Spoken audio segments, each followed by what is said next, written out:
Hey, what's up, chat? Okay, so this session here, we're reading for Pisces, and we're going to go through Pisces connection, starting with the first house, which is Aries house.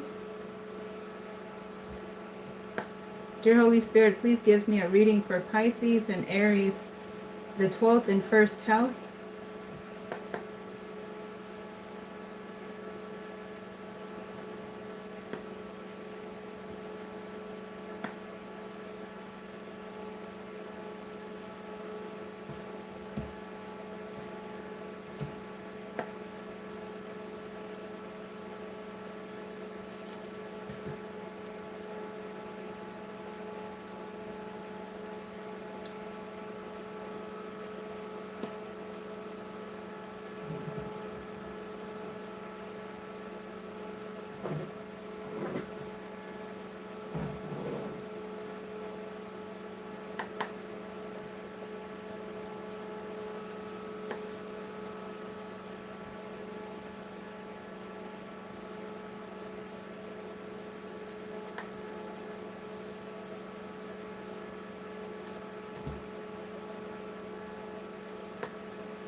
Okay, so as far as the first and 12th house, let's see. Your reading is really clear here. But let's see here. In the first house, we currently have Saturn in that house. The first house, Aries, currently has Saturn in the second decan. In tarot, it translates to the 3 of fire. And also, it looks like Neptune, which is Pisces' regent planet, is currently in the first house, which is Aries, in the first decan, which translates to the 2 of fire. Interesting.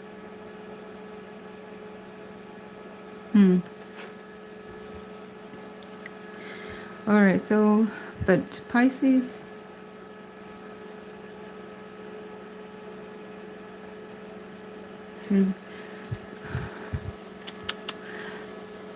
so let's see, Pisces, I kind of hesitate about this part I wanted to talk to you guys about. I'm reminded here, but I'm not so sure. This may be my own biased opinion. It's esoteric. Something that I personally have come to realize in this position reminds me of it. I've noticed it in some Pisces that are going viral at the moment. Some public figures. So I wanted to talk about that, but then I don't want to miss something else here. So what's being straightforward spoken about is, you see Pisces and Aries. This is a Pisces and Aries connection. So when I mention Pisces, it could, be Aries' energy and vice versa. Because let me see, do I see any dissonance in your connection? Well, it kind of seems like you guys could be together, but kind of feeling distant from one another. Potentially, you guys could be feeling like that. Or you guys might be apart from one another, coming back together. It almost looks like briefly to support one another if you're together. but then it kind of feels like you drift apart again. And it feels like you're drifting apart would be there's a lot of contemplation. As you see here, there's 7 of Pentacles and 9 of Swords. The 9 of Swords is stress, intense emotions, and the 4 of Swords is trying to get trying to get mental balance in the 4 of Swords. So you see that there's more as we progress this way, which this placement represent past energy, present energy is in the second position, and the third is future energy. So as we progress through the reading, which the objective is to progress, this is a short-term energy reading, so to see the way the trajectory is moving through the houses at the moment. So as we progress through the reading, you see that the stress diminishes and it becomes more balanced, not only within oneself, but also the capacity to be balanced with others mentally, and also strategy and preparation, proverbially getting ready for a battlefield up ahead, like of the mind, and wherever the mind goes, the rest follows. And it's clarified with the High Priestess. And you have the High Priestess here. There's a 2-card combination with the Empress and the High Priestess here. And it's clarified with the 7 of Fire, which I like to call it standing on your square at a position of leverage. So potentially it looks like you guys could come together and add some support to one another. But then there's also another meaning here, which is kind of the exact opposite. You guys may be defending yourself against one another. So the first position, it looks like either Pisces and or an Aries, or both of you are considering your connection, and you're considering potentially cutting off, maybe cutting your losses, or what it's going to take to nurture and to salvage the connection. And that is rendering some stress here in the 9 of Swords, maybe some shame, or just, yeah, if you see the image in the 9 of Swords here, some stress, maybe overwhelmed, mentally overwhelmed. So like I said, you might have tried to come back together here, and maybe it just kind of dissolved at defending yourself against, each other, maybe some accusations or some harsh words. Otherwise, like I said, so there's a double meaning here where you could be defending yourself against each other. And then here, as you progress, though, so it feels like you guys are trying to come back together, trying to work out your connection is what it feels like here. And even when you're apart, so it feels like you're together, even like I said, if you're apart or if you're together, it feels like there's distance between you. But trying to work on your connection, trying to harness peace, it just feels a bit difficult, is what it looks like. But the other thing that I was going to talk about that feels completely esoteric, and it may not resonate, but I feel like for the individual Pisces who may be looking at some aspects within themselves, which the first house would govern, so individually looking at yourself potentially, it feels like this energy could be alluding to some dissonance that you might feel, where the High Priestess represents the subconscious mind and the Empress may represent the conscious mind. And so you're working to establish balance. What I've noticed, like especially in public figures that are trending right now, you might feel a dissonance. And I myself have gone through this, which is, like I said, I could be projecting. But I have found when the subconscious mind is out of alignment with the conscious mind, it creates a sense of dissonance and unrest within. Because that subconscious mind, I've learned to realize some shadow work. The subconscious mind could be the mind that shut out some trauma, shut out some painful life experience, shut out some shame. And it's, sometimes, especially when we're unaware of how a healthy way to protect ourselves. And the mind does this automatically, anyways, without us knowing it. Many times shuts down and kind of sweeps discomfort, uncomfortable memories, trauma, etc. The mind will shut it out of your active conscious mind so that you can survive, so that you can move forward in life. It's still active. So even though it's under the subconscious mind, the unrealized aspect of our mind, sometimes we ourselves can sweep things under the rug. Maybe we're so used to coping in that way, but the subconscious mind is very active. And when it's unrealized, sometimes that part of one's mind kind of takes over in the physical body, and you kind of you have some dissonance there. So it's more easily to realize it when you're dealing with people of trust, especially of trust, but even if they're not trust, because sometimes people will try to, you know, they'll say things that they've been holding back, that they've wanted to say, and then only in the heat of the moment they might start lashing out and accusing. Like even right here, matter of fact, accusing, and they might mention and start mentioning like some dissonance, some contradiction, some matter of fact, what is it called? Dissonance. There's a term for it. Cognitive dissonance. Yeah, cognitive dissonance is a good example because that's a term that people have been throwing around a lot. And so that's a good one to lean towards. And it seems like that dynamic can play out more severe where the subconscious mind activates unrealized and kind of starts taking over in the conscious mind. The thing about it is that once it takes over and once it pops off and does whatever it does, it kind of recesses, it naturally gravitates back into the subconscious. Anyhow, guys, that's the first thing that kind of popped out to me in this reading. But there's like some self-reflection here happening in the Seven of Pentacles.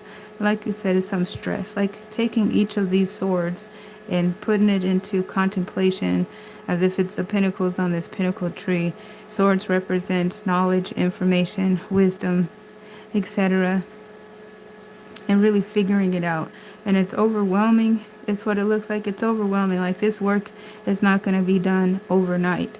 But someone may be tossing and turning and maybe yanked out of sleep at night, to do this work. So you may be having dreams. You guys may be pouring out or decompressing and journaling, maybe in the arts in some way. But it's overwhelming is what it looks like. Not something that you can do overnight. So it feels like it progresses, and how we described here, more balance is achieved with the High Priestess. So it feels like some personal work is going on, and either yourself as individuals introspectively doing this inner work, and or with your partner, like doing the work yourself and also your partner. And I'm feeling twin flame soulmate energy in this connection because it's hard to discern, even in these two embodiments, where Pisces energy is and where Aries energy begins. So there's a likelihood that there's mutual energy here, where I might say Pisces, it could be Aries, or it could be both of you feeling this. You may both be going through this type of work. What a twin flame connection does, from my opinion and the way that I use the term, is it's like your connection presents mirrors of each other. So you're mirroring each other. These connections, these twin flame soulmates, they teach us some things about ourselves and each other and the way that we present ourselves in the world, so that type of mirroring could be happening. But let's see. And that's also why I started out, before looking to translate the reading, especially due to the esoteric part of it, was to look at some current positions, current planetary positions, because I remember there's some intense embodiments in the first house. Like I said, Saturn being in the second decan, and also Neptune, which is Pisces energy, in fact. So Neptune is the euphoric the euphoria, the dreams, the epiphanies. What used to be complex and maybe complicated questions suddenly become elementary. You're able to think outside of the box type energy. So I feel like even though it feels overwhelming with the Seven of Pentacles and the Nine of Sword combination here, it feels overwhelming. But for the Pisces and Aries, Pisces, the 12th and first house connection, this is very dynamic potential. Your capacity is dynamically abundant and able and surreal to really make what I've been referring to as like masterpieces. But it looks like you're taking your time to process this, and I feel like it could feel so painful, like a sensory overload, that you might, like I said, especially if there's some cognitive dissonance or something else on a deeper level. I'm not a professional, but this is what it kind of looks like. And you might not know. For an example, you may have trouble discerning your energy from your person's energy or others. So it could be kind of complicated, but I hope that this reading helps if it does resonate. So I try to just give a rough sketch, like just color it lightly, the framework, and I try to be as objective or hypothetical or use a metaphor to describe things, so that if it does resonate, you could lay your situation over the top of it, and find your own context. If it doesn't resonate, because I know it was pretty intense and like esoteric, and heavy on jargon and certain things you might be interested to look up. Even I myself will be looking up. And this is the way I see the energy moving currently in this connection with Pisces in the first house. Like I said, some intense inner work, introspective work here in the first placement. And then here, this energy is standing on your square at a position of leverage, because even if there is some accusations coming from your person or maybe from the outside world as individuals, and you're in a position to defend yourself, especially with this combination of the High Priestess and Empress, defend yourself. You're standing on your square at a position of leverage. So your defense is pretty good. And then it feels like too, you could be taking that feedback of, things that you're defending yourself against, taking the feedback and really, doing some inner work with it and some deep contemplation. And like I said, even inspired to begin creating some masterpieces or expressing yourself in an artistic way. But that's how I'm seeing the energy currently moving through this house. Thank you for your patience as I worked on this. In just a moment, we'll move to the second house to look at your connection, Pisces.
Dear Holy Spirit, please give me a reading for Pisces and Taurus, the 12th and 2nd house.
Okay.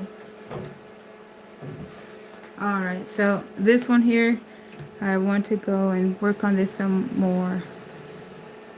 Hey guys, thank you for stopping by. I appreciate your support on the channel. I was so deep in the reading that I wasn't able to take my eyes off the table. But thank you for your support on the channel, on the video, and interacting in the chat. I love your commentary. So here, I'm the same way, the same thing with this house too. The Pisces, 12th house, and Taurus, the 2nd house. Looking at some pretty dynamic energy as the deck even started breaking apart before I can even move to the 2nd or 3rd places to work on it. Or it was the 2nd placement here. This energy broke apart. So it's under the moon. So even without the clarifiers, we have the Knight of Pentacles, the Moon, and the Apprentice. So it's almost as if there's a lot of potential right here with the Knight of Pentacles. It even feels like, of course, there's intentional movement, like there's a target in mind, a target destination. But then as you approach, you have this moon energy. So there's some unknown aspects here. And then we're looking at the Apprentice, which represents a new beginning, a sense of freedom. Okay, so, clarifying the moon, I want to clarify the moon. All right, like Pisces has a keen ability to potentially like conceal certain aspects where what you see on the surface may not be what's going on beneath the surface. So just reading this off the top, you'd have no idea. So because I try to use this equation, and I've started calling it a standard operating procedural equation, and I'm looking at the grade of and the quality of and the sequential order of the value, in this first position. So it's the Knight of Pentacles. That's a very high grade value embodiment. And I look as it progresses through the reading, through the positions here. And I want to look for a transformative embodiment. It feels very neutral, like I'm not really picking up a dynamic transformation here. It feels very, light and neutral. So I couldn't feel anything too much right there. But that looks like it could be my transformative energy right there. Lately I've been getting used to seeing it in the second position and sandwiched between. Here also, could this be transformative? Everything feels quite neutral. This is the new beginning. So it's like, where did the pinnacle go? Okay, so doing the short-term readings as I do, it's almost as if, am I off the page? Where did the pinnacles go? So we start clarifying under the moon, because this is pretty much asking where and what. There's something unknown going on here, something concealed. What's beneath this moon energy? So, yes, as I started to work on it, the deck started to break apart and reveal here. Now, this is Pisces and Taurus's energy. So, Taurus, they come in. Typically, I could suppose that these pentacles may be Taurus's energy, but definitely could be very mutual. Anyhow, as we look closer here, there's a 3 of Pentacles there. So there could be some obstructive interference of some sort, right? It's potentially possible. There's a King and Queen of Fire, Queen, King of Fire here. There's the Ace of Pentacles here. So it's like, where did the Pentacles go? Here's Pentacles. And then there's the 3 of Pentacles. And then there's the 4 of Pentacles. So there's holding back. So is it that Pisces came through with their Pentacles, or Taurus for that matter, with intentions for this connection, but their target location seems to be amiss? And maybe as they look and feel deeper, they realize, wait a minute, what is this third party situation? What is this, a hidden relationship or hidden dynamic, or with the math is not what I was anticipating it to be, and I might need to just go back to the drawing board, because, just one of the nature of Taurus that I've noticed, not to speak on everybody exclusively, of course, is that the Taurus is very intentional. And if they move forward and start to notice some differences in the plan, something is not adding up as they, calculated that it should be, it's kind of rare that they'll be spontaneous and start making changes along their way. They'll likely, reroute and go back to the drawing board and recalibrate their plans. It almost looks like this is what's going on. Like, wait a minute, where is my thing? This is different. In fact, this is Taurus's energy, the 4 of Pentacles, and it describes holding back because they feel like they'd be overextending themselves at their own expense. What's going on here? So like I said, I wanted to come back and translate what I see so far, but definitely I was not finished processing this reading and getting the clarifiers.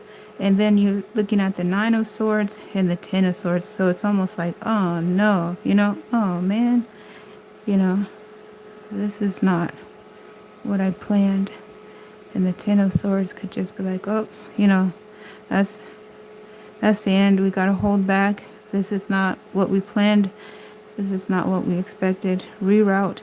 Now, of course, too, there could be an individual Pisces dealing with themselves introspectively, dealing with second house concerns. And I said that because it could be an individual going through this introspectively. Maybe there's a switch up in the plan.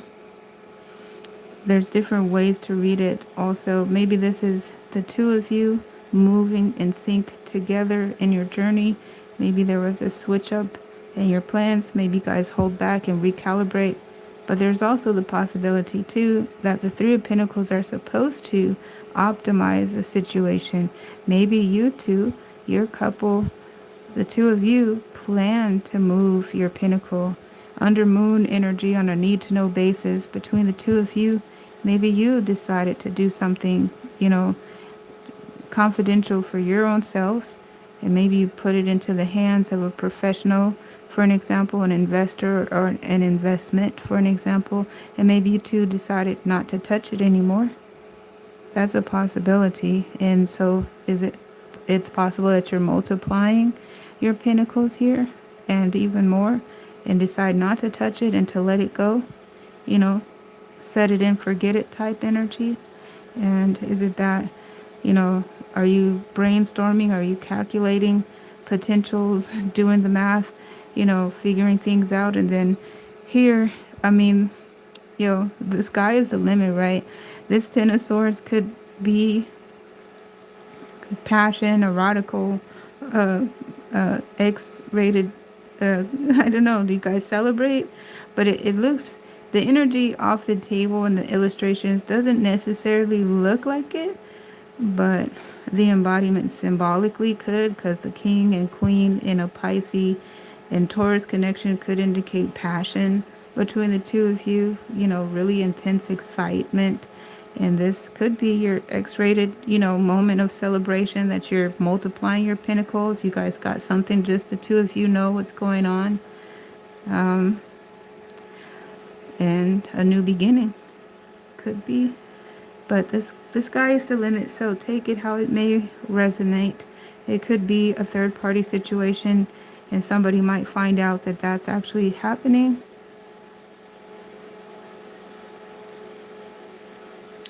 Could be a double life. So there's a lot of things. Could be. So let's get additional context, additional information. See what's going on. But even in that case, that's exactly what I mean. Could be a lot of things. So there's a high likelihood that somebody rerouted and decided, hey, I don't want to be spontaneous. I want to figure out what's going on. So let's see what's going on.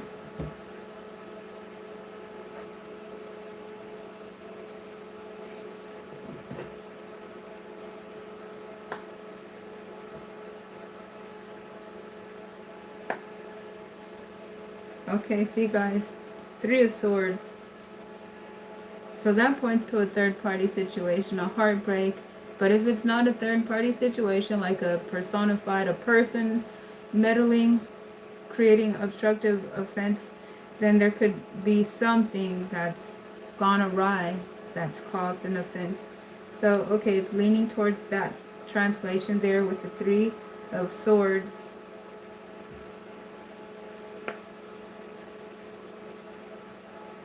Okay, and the Ace of Fire is there. Oh, a new start, a new beginning. Somebody could be apologizing, but this could also be, oh, I just found out something. Then we have that fire energy, so there's the Queen and King of Fire. So there could be a conspiring thing, like I said, this passion and this intense, oh, we're doing something, we might be getting away with something. I don't know. The Ace of Fire, the Magician, because something about that feels right at someone else's expense. And that's what this, is talking about. Not overextending oneself into a situation because they feel that it would be at their own expense. If something feels right about this violation as described, and the Magician indicates that it might be meant to be. It's a magician, so it feels right. It feels just right type energy. Let's see what else. Okay, and then we have the Four of Swords. So somebody, with those fours holding back, somebody gone cold, withdrawn. I don't want to forget the fours there. Typically, when I see the fours, it's somebody being balanced within themselves and also establishing balance with others. At least they're preparing for that capacity in the Four of Swords and in the Four of Pentacles too. But you can see withdrawal. So mental withdrawal, and this could be, physical and or monetary withdrawal. Walls are up. Defense. Okay. And love. So it's almost as if too, although the walls are up, this love continues to go, is what it looks like. Somebody's walls went up, while if there's third party situation, somebody's love is intensifying. And there goes the Two of Cups too, intensifying that love, passion. And there goes the Four of Pentacles. That Four of Pentacles right there, holding back. They don't want any parts of that. And then here's the Three of Fire, making a stand. So somebody may have withdrawn themselves, pulled back, but they're still seeing it. And ironically, there's 3 ships, but this is the Three of Fire too. Huh. That's interesting.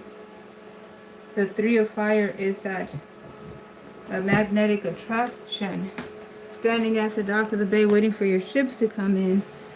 So, could be their person coming towards them. We did see that Ace of Fire make an appearance, which could be an apology, desiring a new start, and it could be, it almost looks like for an example, if it was Taurus, because of all the pentacles there, and that's their energy holding back. In the Four of Swords, they could have discovered something, got a hint of it, but they might not have even mentioned it. So when that Ace of Fire and the Three of Fire comes toward them, they could still be like, I know something, but I'm not going to mention it. I wonder if you're going to mention it. I wonder if you're going to, kind of just question, like, how are you going to come toward me? But also, that Three of Fire is one of those planetary placements that we mentioned at the beginning of the stream. The Three of Fire is, oh guys, it's Saturn and Aries. Three of Fire. And then also there was, let's see, I thought, okay, I'm looking. There's the Wounded Healer. Oh gosh. The Wounded Healer is in Taurus right now. It's retrograded at the moment.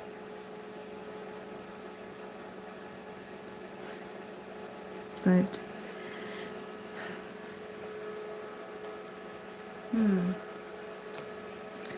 that describes the Wounded Healer retrograded in the 2nd house, which is Taurus's house.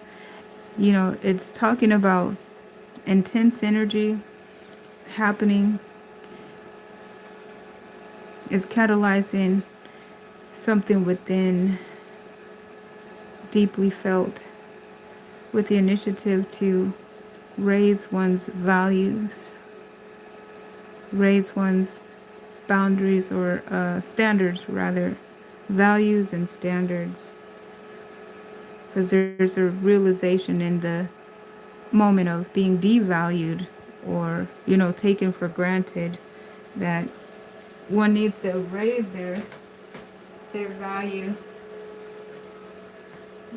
change their standards, for an example, because this pain could be felt so deeply. Yeah, it almost looks like too that there could be no comment about what was seen and realized. Also with the Three of Swords, it felt like that Three of Swords was experienced while working on clarifying the moon. But let's see what else could be said, if anything. Yeah, so even the high priestess making an appearance around this Three of Fire may indicate that someone knows what's going on, but they may not have talked about it at the moment. So we're going to continue working this out, because the deck kind of fell apart in the middle of me trying to work on this.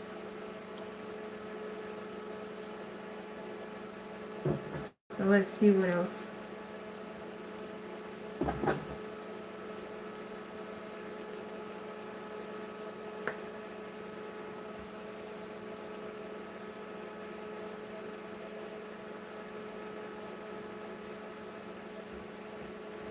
That's interesting. That was the card I was hoping for. Alright, let's see. Okay, guys. The King of Pentacles is Taurus's card. Points us to the 2nd house.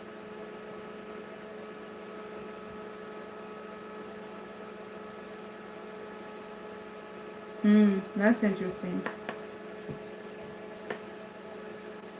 Okay, and yeah, here's Judgment. So this is the potential of desiring a reconciliation.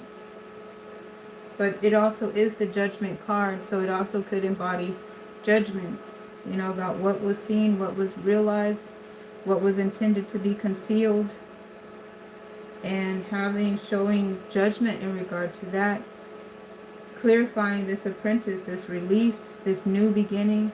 So where did the pentacles go? All of a sudden just vanished almost in thin air. Almost like might not have even mentioned it. Just might have just rerouted that pentacle right there. Oh, you know, here's the King of Pentacles potentially.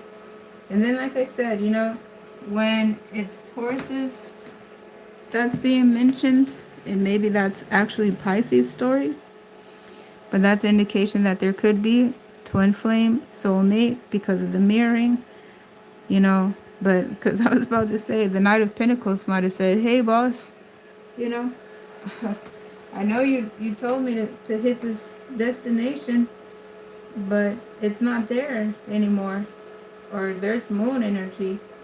But it's interesting because maybe there was knowing for that knight to go right down there, and that's where we seen all of that. That's where we seen all of that. So that's curious. Right when I was looking for the, hey boss, wait a minute, what are you doing down here?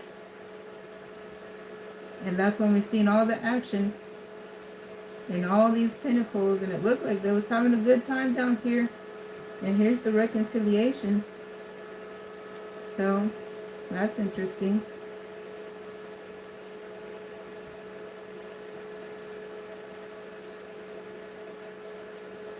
So that's real interesting. We saw Three of Swords over here though, under this moon.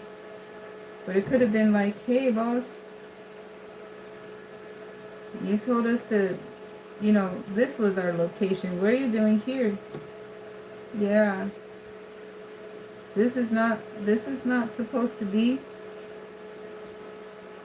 Maybe. So this is not supposed to be. Maybe having some good judgment, you know. Yeah, none of that was supposed to happen. So maybe low-key that happened, but it happened under the moon. Yeah, no, go back. You know, go back. Go back.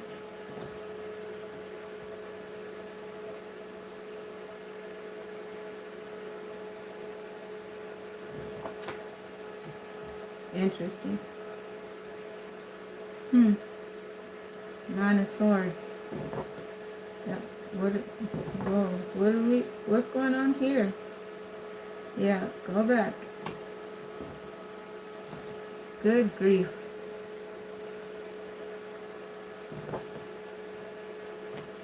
Because we did see Four of Swords.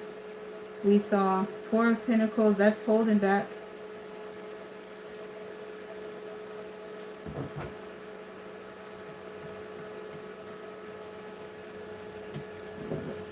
Go back.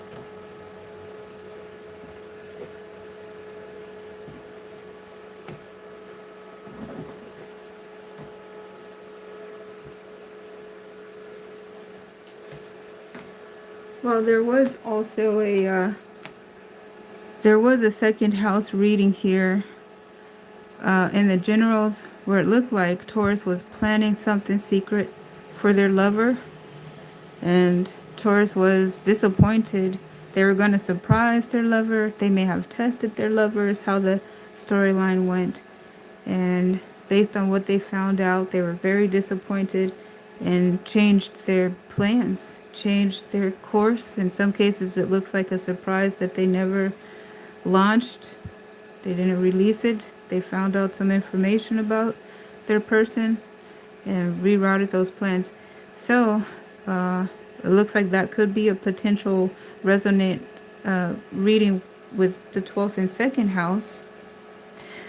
Now, as far as general readings for the 12th house, we had seen Pisces moving with their Knight of Pentacles toward a tower. And so there's been a very surreal reading for Pisces, you know, where they, indeed, Pisces, were sending their Knight of Pentacles right down there. And there was a tower. There was even a moon. And they were putting their pinnacles right down here at the base of that tower. And that reading even resonates too. And off the page I said to myself, self? And the Most High's like, the Most High said, yeah. I'm just chuckling, guys, because it got surreal. Why is Pisces sending their knights down there at the base of that tower? They're healing it. They believe in it. They love it. They're fixing it. They're rebuilding it. They're praying over that. It's intentional. It's on a need-to-know basis. You know? Type energy. So there goes that too. And in that case, guys, hey, Pisces, your reading has been pretty euphoric, dreamy, surreal. It's given moon. But in that case, though, when we seen the king and queen of fire down there as described, and then we seen those three of pentacles multiplying the pentacles, also the judgment is a ruling made in your favor. That indicates that,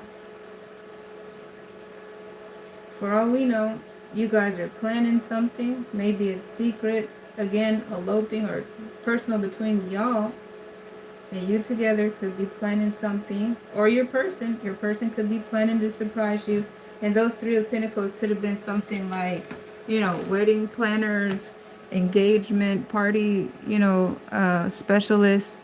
It could be, you know, a lawyer preparing a will, a written will of testament, or some insurances. Or you guys could be eloping, and those three of pentacles could represent, you know, the legalities of getting your marriage together. So the sky is really the limit. But hopefully, because these readings are designed to show the framework of how the energy is flowing through the houses, and I use the metaphors and I try to color the framework lightly so you can lay your situation there. But I hope it wasn't too all over the place. There was a lot of moon energy and a lot of potential variable outcomes and dynamic situations going on. And it's so poker faced throughout the whole thing. Everything feels really neutral and you can't really read it. This even could be tears of joy, or it could be nightmares of the soul.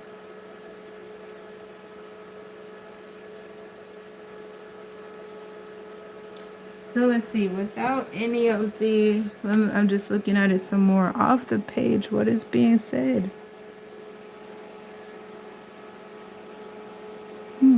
Oh, let me keep on working on it. So I just clarified that position to see the Three of Swords. Let me look over here.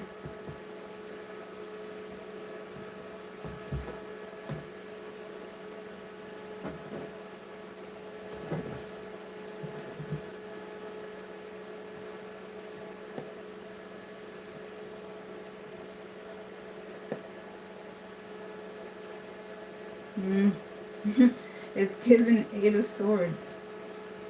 Here's the Nine of Swords. Here's the Eight of Swords.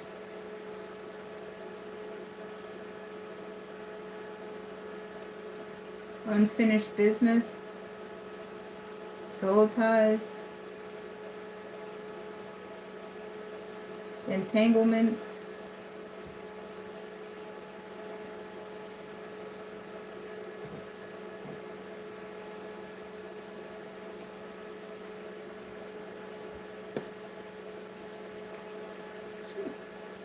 Page of Fire.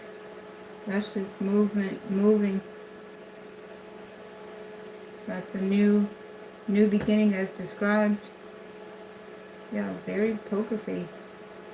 What's behind the moon?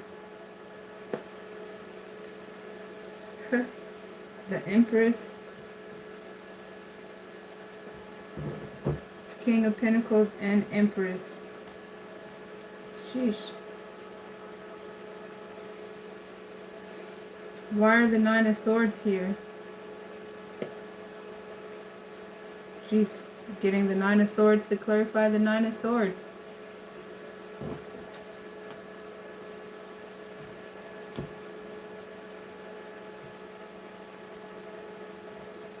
Isolate the Judgment.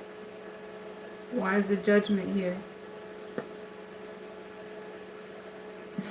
Remember that King of Fire down here? Oh goodness. Anything else? Moon. Moon. Okay. That added information feels like that reconciliation is for the third party situation. Huh. But it's given Moon, guys. It's totally given Moon. Because for all I know, the King of Pentacles intentionally went down. Yo, I don't know, guys. I gotta just keep it real with you. It's a general reading. There's too many storylines for the collective. So, all right. Each storyline is gonna be different. It's hidden. It's a secret. There's something secretive going on.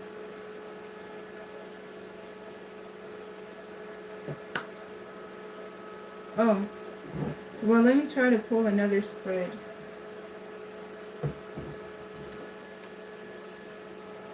I'm gonna try to pull another spread to see if it'll look different, you know, because as far as this goes, it's very secretive and I can't really get too much more.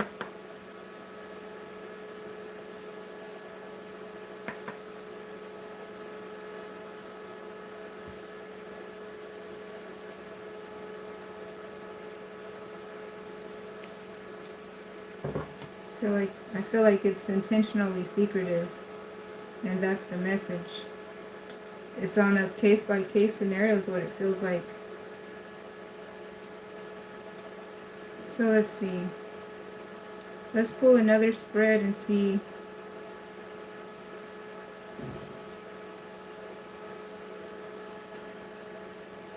if we'll get a reiteration, a restatement of what's already been seen here, or if it's going to put another message.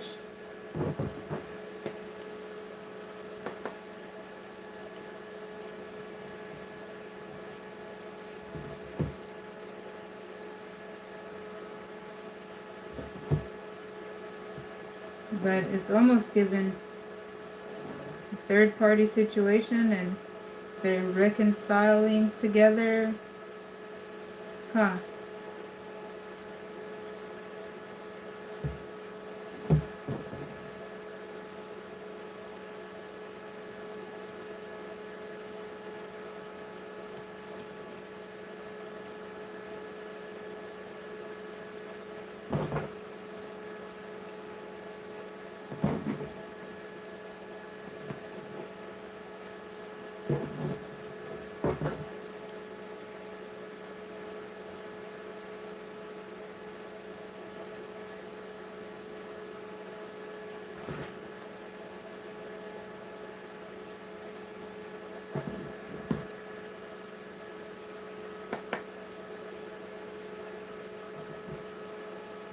Okay, so let's see.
All right. And there's the 2 of fire. So we've seen the 3 of fire earlier. Here's the 2 of fire. But why did I say that? Oh, okay. So hey, oh, it looks like the same energy, guys, in a different way of expressing it. Hey, chat. Thank you guys for your support on the video and on the channel and interacting with me. Yeah, guys, it looks like the same energy, but it's more clear now. So let's see.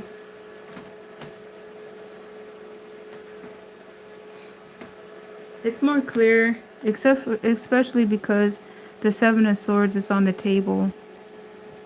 The 7 of Swords here. So that more so, I mean, but, you know, the 3 of Swords made an appearance too, but it was in the clarifier.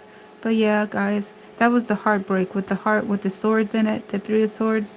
Okay, so there's that, right? And there's the King of Fire right here with the Ace of Pentacles. And we also seen the King of Swords, the King of Fire. We seen the King of Fire being clarified down there in the other spread, remember? And we were trying to look at the moon energy. So now we can see plainly the King of Fire with that Ace of Pentacles there. And so seeing the same energies, the same storyline come out in a different deck, yeah, that's a confirmation. And so what we're also looking at is what was concealed. You know, we're looking at the outcome here with the 2 of fire, and you can see the bird on the horizon. It's like even when we were looking at the 3 of fire, it appeared that somebody like Taurus, Indor, or Pisces was seeing their partner, knew what their partner was going on, seeing their partner come back toward them, and it looked like they might have been trying to apologize. It kind of, we were looking at it and it looked like we couldn't really tell what they were going to do. Almost like either Taurus or Pisces, whoever was standing there, seeing their person come toward them, was curious themselves. Are they going to be honest? Are they going to reveal? Are they going to try to pretend like nothing happened? You know, what are they going to do? That it looked like they had already found out what was going on. And so even right here, you know, it looks like with the 7 of Pentacles and their Corinth is standing there in the figure and looking at everything. They see everything. It's like in their heart of hearts, this is the internal placement of the atmosphere in the reading. So it's like they've seen it. They're looking at it. They see everything. And as it looked like too, I was like, well, if that's Taurus's energy, but anybody could do that. But Taurus, if they have a plan, you know, and they've gone out and figured out what they're going to do, and they have their destination and they have their mission statement, and stuff starts to look differently than what they planned, there's kind of like a low likelihood that they're going to get spontaneous and start doing something different, especially if they have their value in their hand, like pentacles in their hand, and you know, they had a surprise, which here with the 6 of Pentacles and the challenging position is talking about some fair, some good, some charity, you know, something good on the horizon. But then having the Hermit here also working in tandem almost seems like, yeah, it was concealed. And that's what it almost looked like too, a surprise, something that they might have had for their person, but they decided to conceal it. And it's now they look like they changed their mind with the 7 of Swords here being distrust, and the 9 of Swords here. It looks like here also there's some pain, you know, some pain in regard what they figured out or what they yes. And here in the past position with the Magician here could embody a finesser, but also talking about the alignment and synchronicity. So it's almost like when you find something out in a way that you were supposed to know, but otherwise, if it wasn't for something that revealed itself, you know, then you might not have known. But it's like something spared you in realizing, uncovering.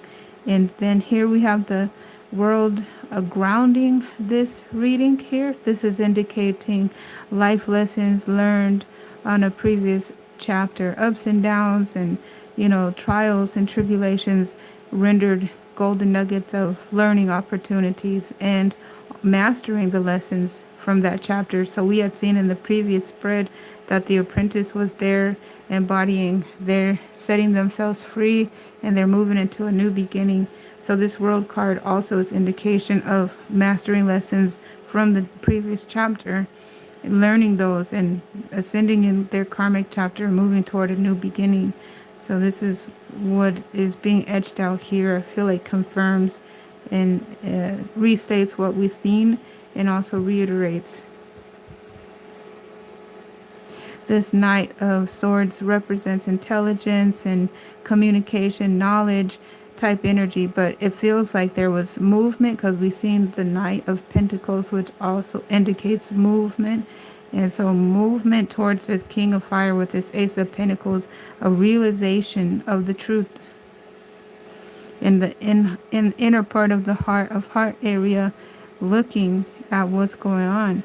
And the Seven of Pentacles analyzing the situation to determine whether or not you want to cut your losses. Maybe you want to reinvest and try to nurture differently to have a better outcome, which is what I was looking at the Three of Pentacles. Are they trying to optimize the situation? Or are they looking at some obstructive interference and dissonance? But it looks like in context of everything, to be honest, actually, we do see a sense of setting oneself free. We do see that apprentice there. Okay, but I need to regroup because interestingly enough, there's still a lot of potential for different outcomes. Okay, yeah, because I don't necessarily see anybody leaving. No, that information is not available. Yeah, so who knows what could happen. Actually, I don't see anybody leaving this connection. Nope, sure don't. Okay, so to be continued. Nobody's left yet. Not in this connection. If they did leave, it was, in a surreal type way, like they've already checked out, but they're still, and that kind of basically played out too, that they're concealing what they know. They're not sharing everything that they know. And also that Seven of Swords, it tends to be talking about distrust and manipulating and lying and stringing someone along, but it also could. Now, I don't like to diminish Seven of Swords, so it's like, put a pin in that. But it also could be the embodiment that talks about investigating, just doing their due diligence. So that could be the case. And in that scenario, it is up in the air about what we've seen with that King of Fire and the Queen of Fire was there and those pentacles came out and all like that. It still is up in the air. There could be different reasons for that. All right, so yes, I don't know if I don't see a breakup yet. Did we see a breakup somewhere? No, we didn't, did we? Okay, cool. That's what I see here. So now we're going to move to our third house where we'll look at Pisces and Gemini connections in just a moment.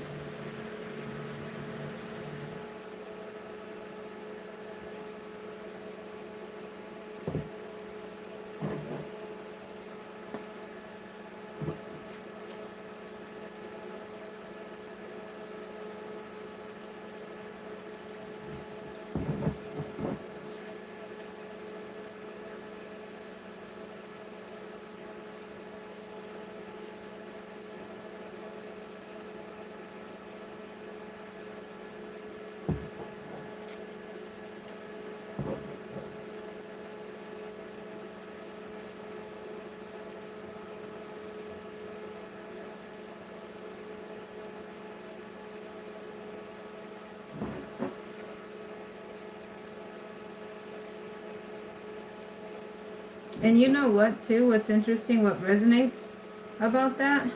is remember when I was clarifying, I think it was The Apprentice, which looked like the freedom and a new beginning, but it was clarified with the Eight of Swords. Remember, and I said, "Oh, unfinished business. What is that? They're staying. Unfinished business, lack of closure, entanglements, shared assets, co-parenting. For whatever reason, they're staying." So yeah, that's a confirmation too. I looked here and I said, I don't see anybody leaving. I don't know. Did they check out mentally? You know, did they check out in another way? Or are they part of the charade? You know, or was was the king and queen of fire, was that them? Is it them against the world? Interesting. Multifaceted in the translations.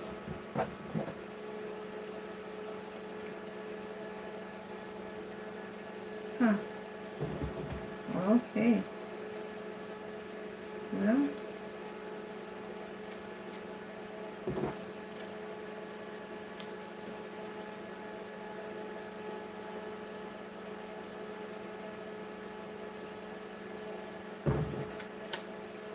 to be continued.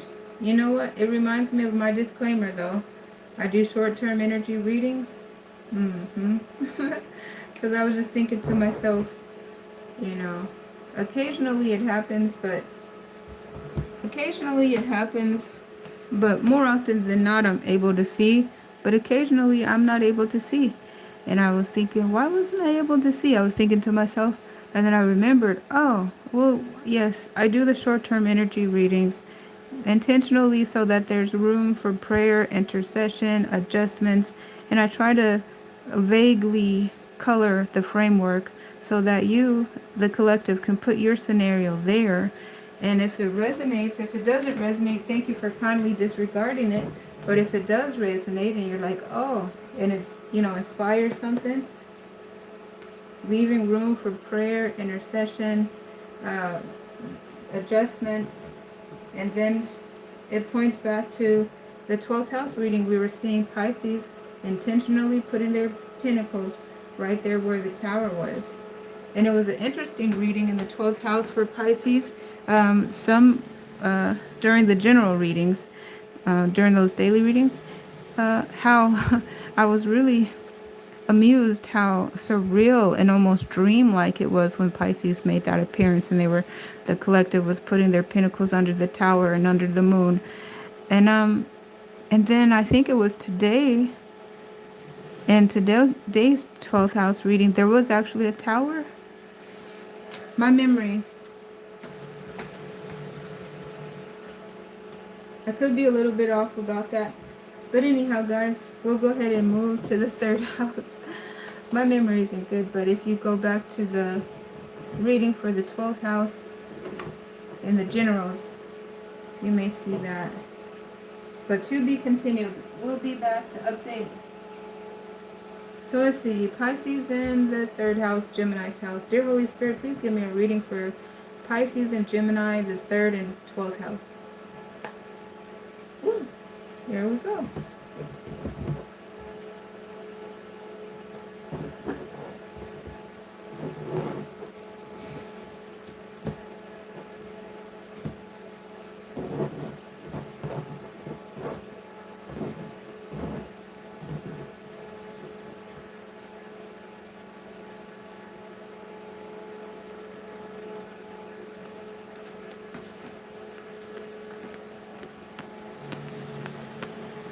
Whoa. So that was easy, but that looks like moving away from a toxic situation into a better situation and releasing oneself from that dynamic into a new beginning. Something was realized. Clarity was realized. And it even looks like with the 7 of Sword energy that looks like they're plotting to go back and pillage or, you know, do some plotting and scheming. They're just met with an Ace of Swords, so it's almost like you better rethink it because I've already found out what you're up to. And moving away from the toxicity Uh, it looks like salvaging, and they don't look like they're leaving empty-handed with the King of Pentacles, and then moving toward this new chapter, this new beginning. Hi, chat. Excuse me. Alright, so we'll go ahead and keep going. Excuse moi. Thank you guys for stopping by and saying hello. Huh.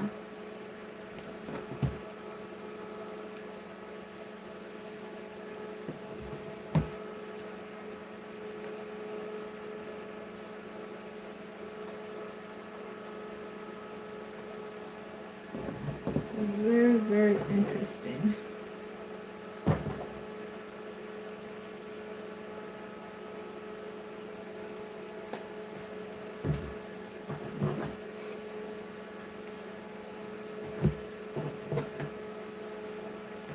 Okay, so Pisces in the 4th house here. Let's take a look here.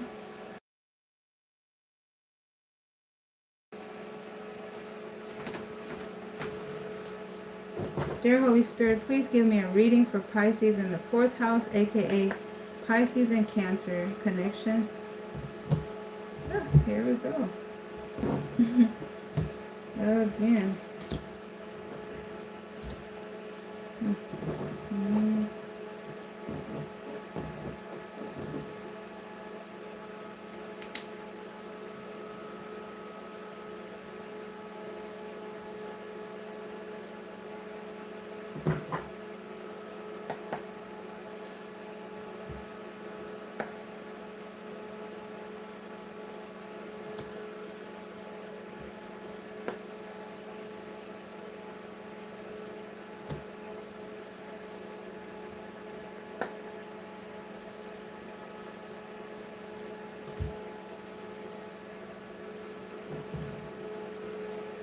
Oh. Man, this looks like it could be a no contact situation, and somebody is waiting, still hoping to hear from their lover. So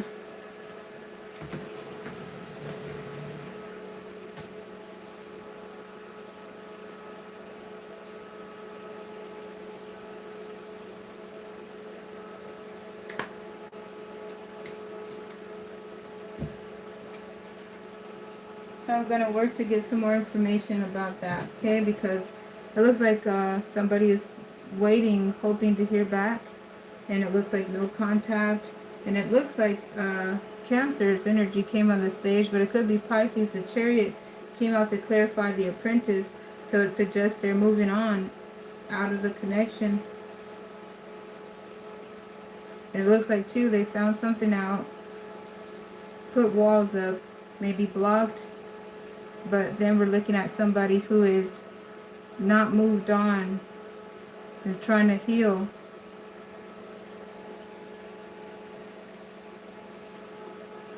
And there goes the Three of Swords making an appearance. Like there could be a heartbreak situation. So we're going to keep looking here to get more context.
Okay, so let's see.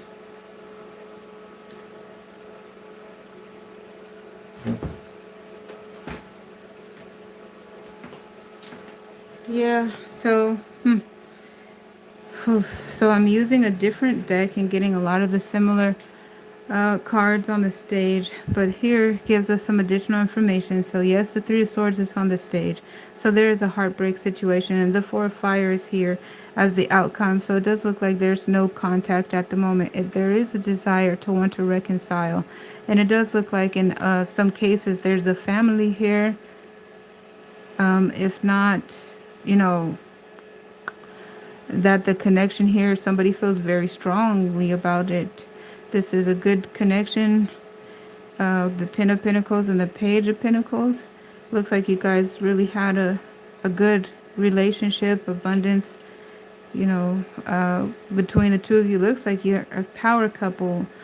Yes. But it looks like there may be a block. Like I said, no contact. Maybe there was a block. Maybe there was a fight as well. Walls up.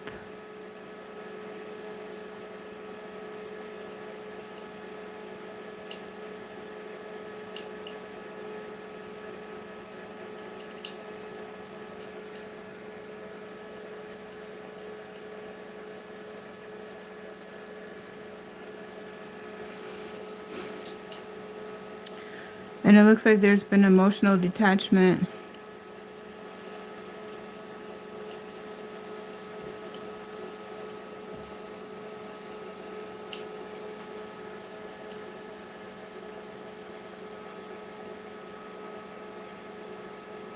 It doesn't look like reconciliation is off the table, but I just don't have that information available right now.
Yeah.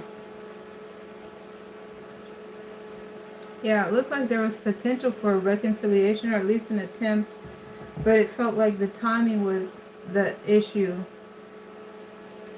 So I feel like this could potentially point back to that again, because in the other position there was the magician in that challenging position. So let's see.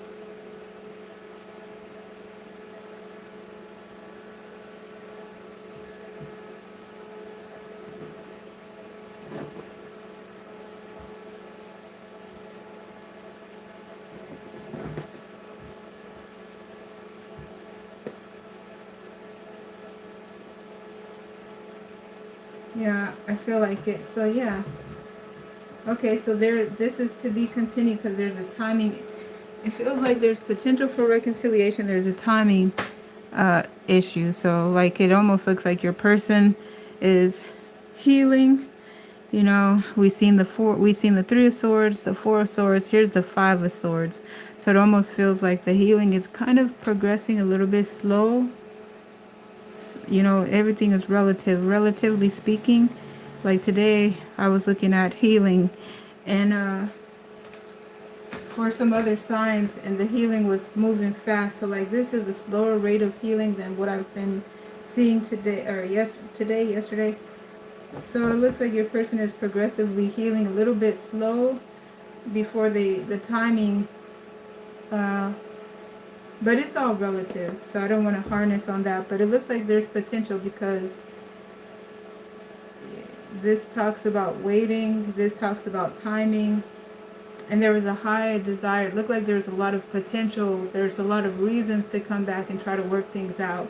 So yeah, it looks like there's high potential of reconciliation. I don't have the information available at the moment as I do the short-term energy readings, leaving room for prayer, intercession, adjustments, etc. for the Most High to have the final say, and for you to, you know, be the author of your destiny and your free will.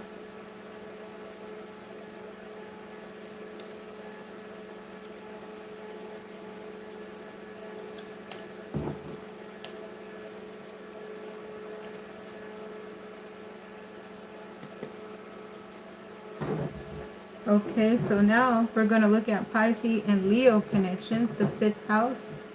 Hi, chat. Thank you guys for stopping by and hitting the like button. Thank you for your support on the video and on the channel.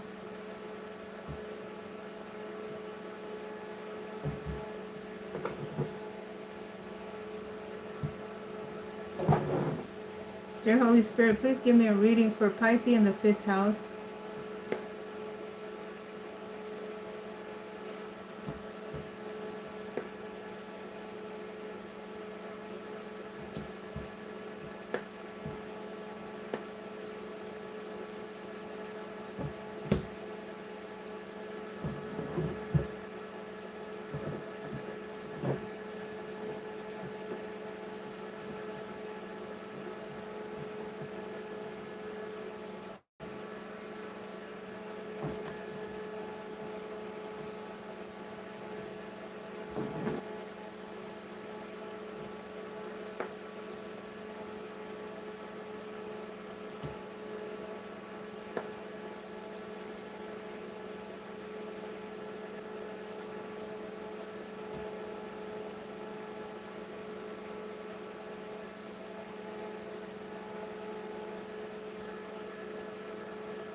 Okay, so at the moment, this reading suggests that your person of interest is vetting their options.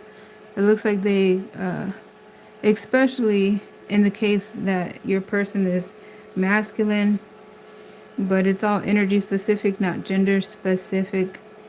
So take that part with a grain of salt. But it looks like your person is vetting their options and they have the intention for marriage, to move the connection to a higher level of commitment. But again, it looks like there's some different love options on the table that they're considering here. Yeah, and it looks like their proposals, their intentions to propose is also concealed. It looks like they're not necessarily letting you know. In some cases, though, it does also indicate that they have discovered there's some sort of third party situation. As you know, this is Libra's energy, and when I clarified it, it came up with the Three of Swords, indicating some sort of offense was made. So, you know, this is part of their vetting process.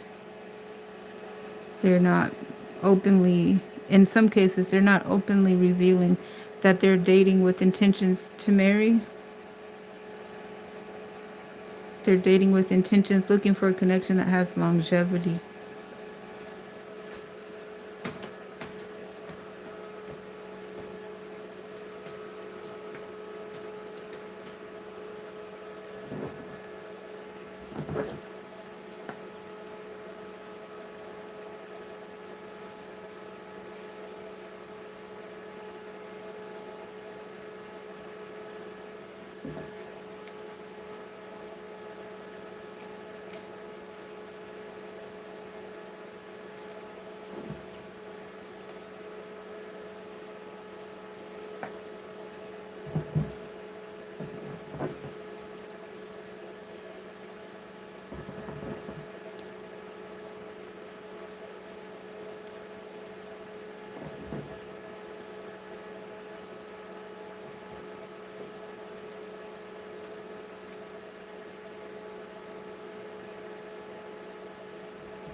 Alright, so now we'll look at Pisces and their 6th house connection for Virgo and Pisces.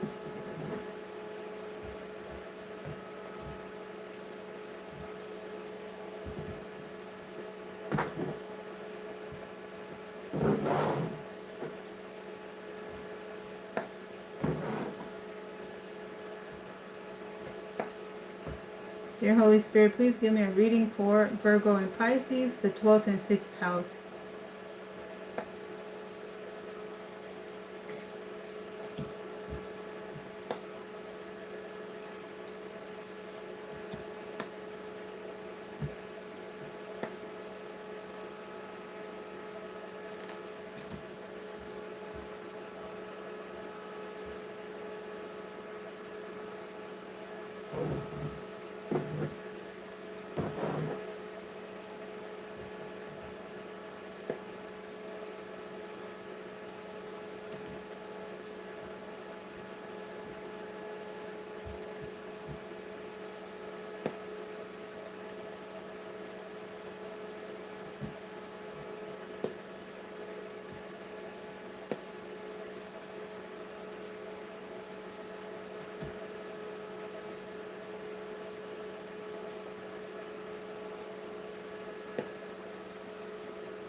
You Deserve Love so happens to be at the top of this Love Oracle deck.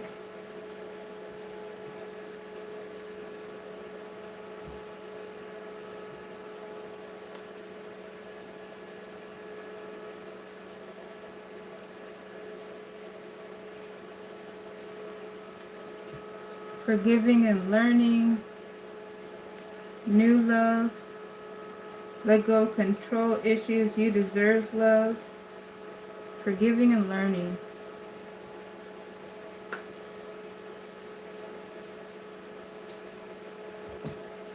Playfulness, religious factors.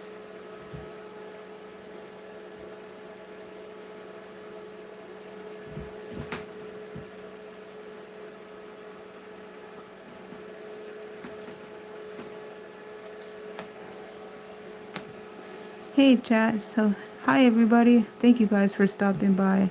I appreciate your company and your support on the video and on the channel. So as far as Pisces, the 12th house, and Virgo, the 6th house is concerned, it looks like there's a lot of patience here. It looks like there's even potential for like a rescue, mission, or helping one another and healing one another, it looks like, but a lot of patience, forgiveness, so you see this stressful embodiments here with the 9 of Swords. This first position represents energy from the past, present energy is in the second position, and future energy is in the third position. So the first position, having the 9 of Swords, indicates that there's some stress and some sleepless nights. And then it was feeling like a rescue mission because it's clarified with the 6 of Swords. Like the two of you are, working on, and it almost feels like there's, again, like a willingness and some patience to try to understand one another. And it feels like this need for patience and understanding is due to some dissonance and some misunderstandings, some misgivings. So forgiving and learning and trying to move out of a toxic situation into a better situation. And again, it feels like there's some dissonance because there's almost like it almost feels like they know, and it almost feels like they get you, like they can feel it, it's at the tip of their tongue, but there's something also missing, like, maybe wanting to prove it, maybe wanting to, like, just not enough information to give freely into it. So you can see there's an analytical component here in the 7 of Pentacles, and it feels like in this analytical component is a deep desire to want to know, and it feels like also sensitivity, to want to be sensitive to a certain extent, to want to know, like almost afraid to touch it, but like softly, carefully touching it, like somebody would maybe want to be careful and considerate and skillful when at an archaeological site, and just using like a fine brush to brush away deposits and to try to flesh out what's exactly going on. So it feels like that type of analytical process is going.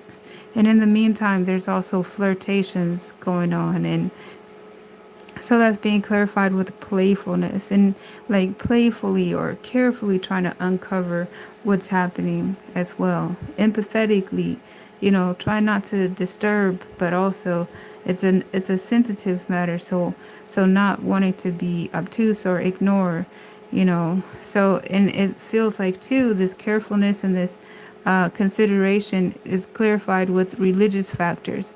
That religious factors is also, a component of, if it's not a particular religion at play, but hardwired mindsets and ingrained, something very ingrained and grafted, so like somebody, there's dissonance, for an example, there's misunderstanding, misgivings, but there's this sense of they can't help themselves type energy. I think that's how they are. So let me be sensitive and try to discover exactly what's happening, and how are their hardwired grafted think pieces or mindsets, or what is happening at a lower intrinsic level, like at the root. What is their genesis story? What's in their psychology? What's going on? And how can I help? How can I help? How can I help heal? So then again, with the forgiving and the learning and this intensity, this intense pain, but the soft desire to move out of toxicity into a better situation, especially mentally, and softly, carefully, intentionally move into passion, and try to, like I said, assess this in a profitable, beneficial way. What needs pruning? What needs more nurture? Do I need to move this into a better environment to have it bloom properly? There's a lot of potential here. I don't want to lose it, but is it better to cut my losses? And that's what is described in the Seven of Pentacles. However, energetically, you don't see anybody leaving this scenario. You see patience here with the Temperance embodying and being clarified with the High Priestess. So these are two major arcana. Temperance is that energy that's trying to alchemize the situation, and trying is actually an understatement because they are alchemizing. They're blending elements together that don't normally mix well, like hot and cold, wet and dry. And here's this High Priestess, having that inner guiding light, high intuition, wisdom, and inner guidance, and that again about the religious factors. So it feels like there's that Temperance is Sagittarius's energy that governs the ninth house, which is a house that governs the transportation, the transits of the psychological mind as well as the physical body. So higher learning, trying to understand these hardwired mindsets, and also figure out how to heal them and or compensate and or blend. So anyhow, what I'm looking at here is a connection that is being patient with one another, trying to understand. And this is really positive to see in this house because these two signs are opposites.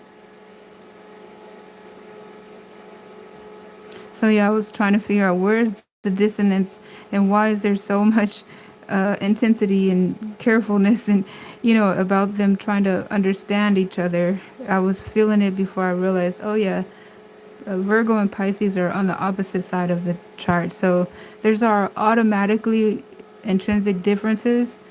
However, when those connections that work are very beautiful connections. Like this. This is what's being described in the sixth house. We'll be back to continue as soon as possible. And for now, we'll be on our way to look at the seventh house, which is Venus's house.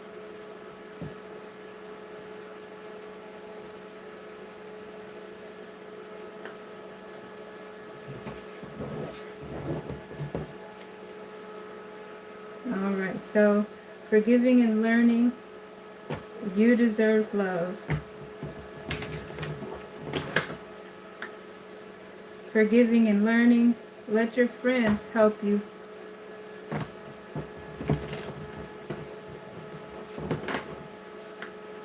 Forgiving and learning. Pay attention to the red flags.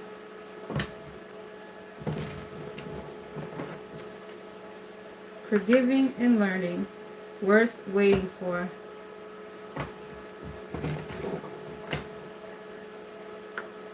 Forgiving and learning. Healing family issues.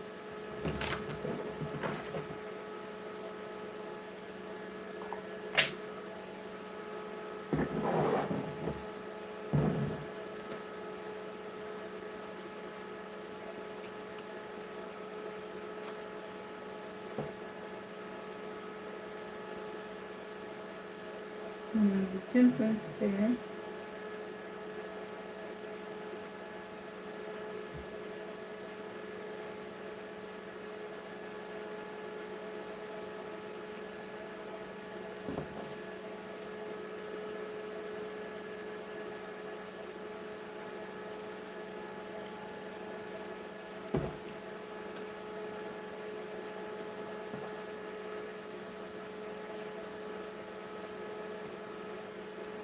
I feel like that pay attention to the red flags. I feel like that's a confirmation of what was seen when I seen the carefulness. You know, the compassion, the empathy, and the realization to be careful here, like on an archaeological site. Use a fine brush, you know, to brush away the debris and to preserve to the best of the ability, you know, the quality. The quality in the Seven of Pentacles, realizing there's quality here,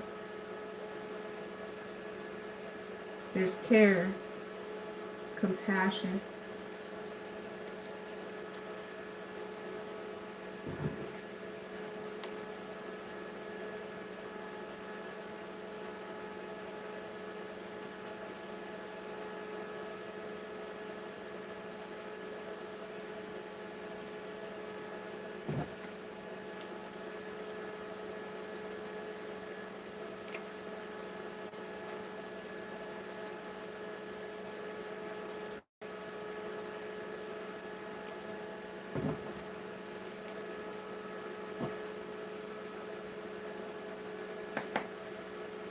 Hello, chat. Hey, thank you so much for stopping by, saying hello. Thank you guys for hitting the like button. Thank you for your support on the video and on the channel. This is the 7th house with Pisces. So we'll look at Libra and Pisces connections now.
Oh, interesting side note about Libra in real time. Currently, Venus has returned to its regent house, which is Libra's house.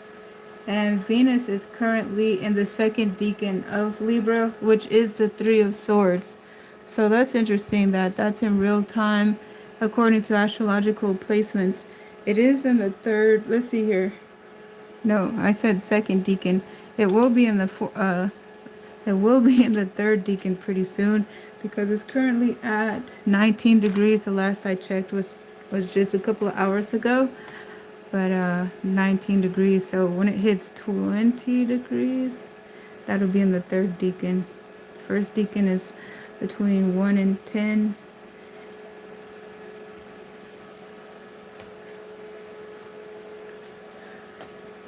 All right, but what's on the table here, guys? So yeah, there's a 3 of Swords.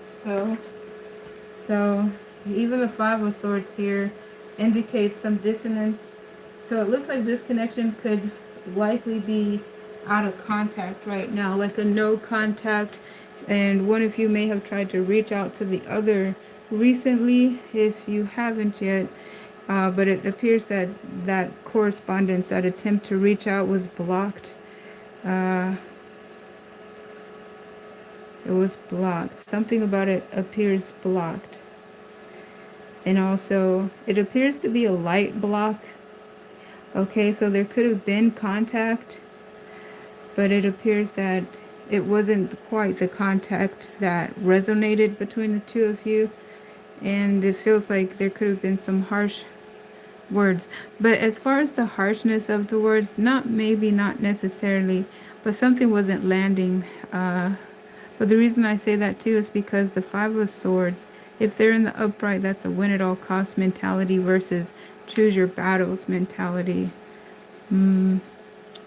Let's see here.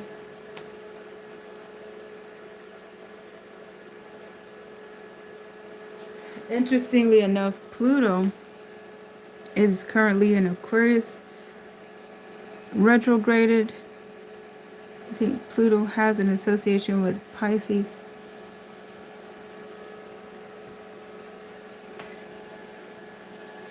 Which would put the Five of Swords in a reversed position because it's retrograded currently. But anyhow, it looks like in context, if the Five of Swords were if the Five of Swords is upright, meaning a win at all cost mentality versus a choose your battle mentality, especially when trying to come out of the cold in this connection, that would not render successful results. It looks like because your person of interest, where if I say Libra, I can't tell if it's actually Pisces and vice versa, which may indicate that the connection is a soulmate twin flame connection.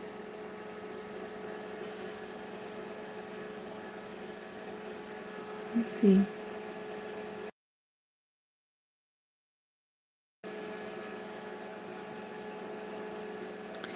Now it looks like how I mentioned retrograde of Pluto in the 11th house. I kind of feel like that's worthy of looking up. But it's the reconciliation card, and/or it is known as the judgment card, but it's either a reconciliation or somebody applying judgment. Now, there's a heavy leaning towards judgment and raising standards. The Wounded Warriors in the second house also retrograded, which points towards external intense energies like events that are just so heart shattering, so devastating and intense, are being catalyzed to go inward and introspectively raise one's boundaries, raise one's sense of worth. So, like, if they're just being what they feel they're being undervalued and taken for granted or mistreated beyond, they don't deserve it. Like, if they feel like they're being targeted with energy that they don't deserve, like the Five of Swords mentality, for example. If it should meet this area, so here, it looks like raising the boundaries, raising standards. So this is communication. It's not landing, it's not landing as it intended, or it's not landing in a way that would bring about the intended results. If the intention is to reconcile, but as I'm looking at the picture, there may not be intentions to reconcile. There could just be somebody trying to make somebody feel bad. That is actually a high probability that there's words and sentiments that are going out with the intention of trying to make somebody feel bad. It could be coercions, it could be manipulative.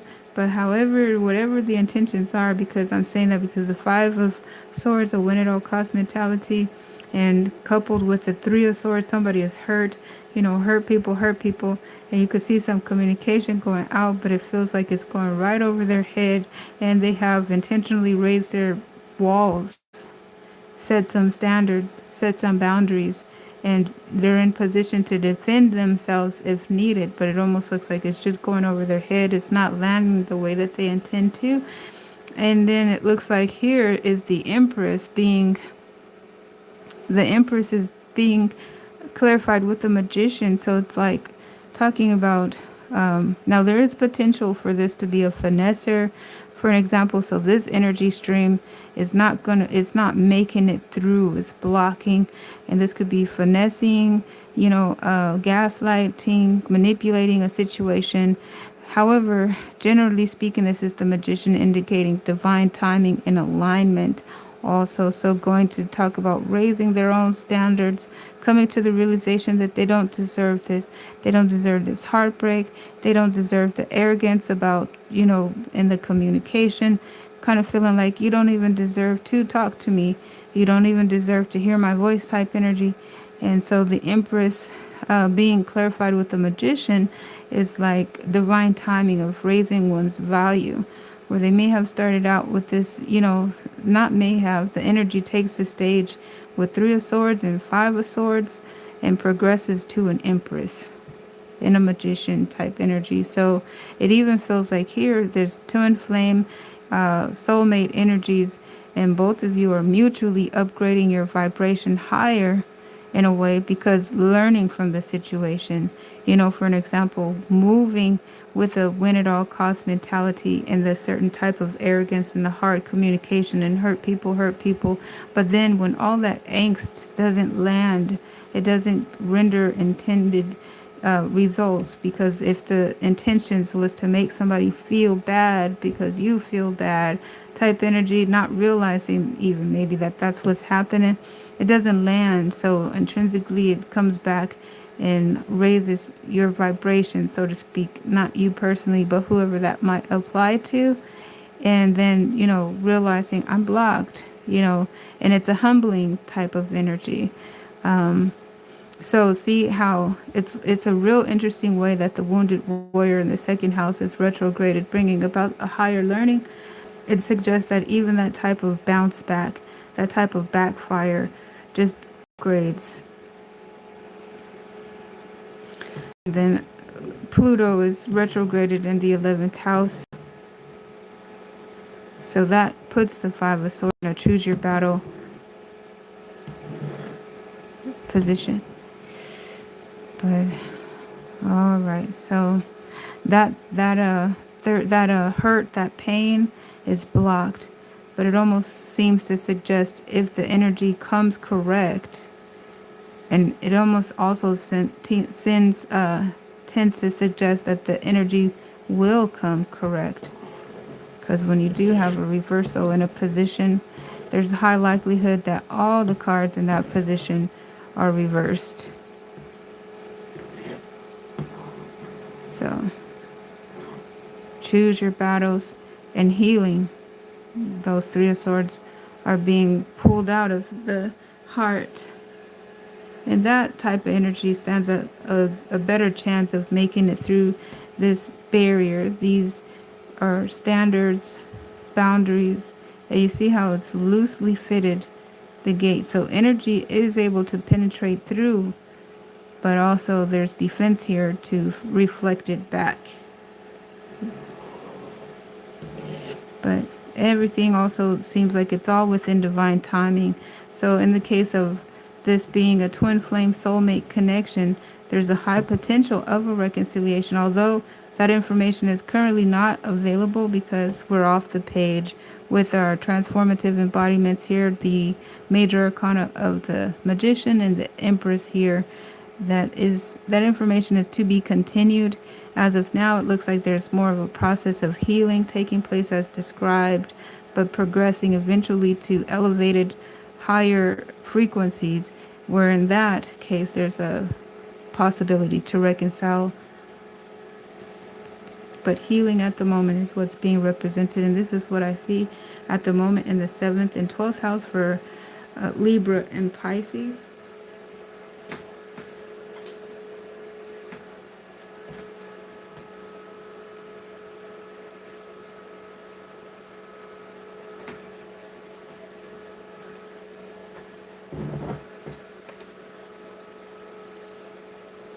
All right, and next we'll be looking at Pisces and Scorpio connections in just a moment.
Okay, so now looking at Pisces and Scorpio, the 12th and 8th house connections.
All right, so now we are coming on the stage with the heartbreak, the Three of Swords.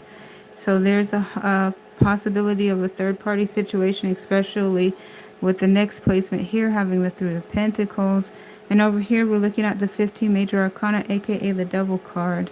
So this card describes boundaries, expectations, rules, regulations, standards, and with those type of rules and lines etched in the sand, then boundary crossing, law breaking offenses are also well known and established. So indication of some toxicity and overindulgences, some addictions, etc. Yeah, so this looks like a toxic connection at the moment that progressively seems to get worse. It starts out, in the sword, which is a mentality. Then it progresses to pentacles, which is physicality. And then it progresses to a major arcana of toxicity. So let's see.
Yeah, it's interesting because it was also feeling like, oddly, that type of spice and toxicity was also adding some sort of attraction to the connection. So it's real interesting too because lately in all my houses that we've gone through, all of the zodiac wheel has been a forward progression of healing, like seeing the Three of Swords and the Four of Swords, which is like prayer, meditation, getting mental balance within themselves so they can be so with others. So this is a Two of Swords. It's almost like asking, there's some sort of question or indecision about what to do in regard to the Three of Swords. So it's, it feels like there's a pause here instead of an offense. It feels like there may be some reconsiderations. Maybe the offenses had been made on both sides and there's a desire to want to work things out. The clarifier here almost implies that the Three of Pentacles, which in context appeared to be obstructive interference, and I'm still not taking that part away, but the clarifiers are adding to a desire to want to have some understanding here. It's not a hard rejection of their person, etc. They may be wrong on both sides, So here it could look like counseling, or, letting your friends help you, or, trying to improve the situation. Maybe even if the obstructive interference is not, maybe it wasn't lovers, or maybe there's some sort of compromise about the lovers, or about the, obstruction there. Trying to, it looks like maybe blend, like if there is a blended family, for an example, trying to, work together better. And it indicates that there's passion. But even if it's not somebody else on the stage causing the dissonance, even if it is a third party situation and some intrusion coming into the intruder coming into your picture, because this Knight of Fire could be about dating. Matter of fact, here goes the Lovers over there. Maybe it's like, hey, they're deciding, let me, I don't like it when somebody else is getting all of my quality time. Let's us go on a date. So that's almost, or let us spend some quality time, or let us get some, counseling, or even maybe in the toxicity and the violations that appears to be the spice of life in a way, when they're around friends and family, blurting out personal sensitive information that's almost like, you know, but then it was almost like in the expose and in the toxicity of it all, like, yeah, that's what you did. Let's talk about it. Let's talk about it. Not in front of your mother. Yeah, I tell my mom everything. Come on, Ma, check this out. I don't know, y'all, but it feels like this, the added clarity, because off the top, without these clarities, it looked highly offensive. But with these clarities here, it looks like the clarifiers there, it looks like, no, don't see anybody walking away, you know, there's a higher likelihood that you guys are working this one out in the process of trying to work it out, trying to, yeah, in your own way. So that's what I'm looking at right now in the 8th and 12th house, Pisces and Scorpio. Now we'll move to our next house, which is going to be Sagittarius and Pisces. In just a moment.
All right, so we're looking at Pisces and Sagittarius here.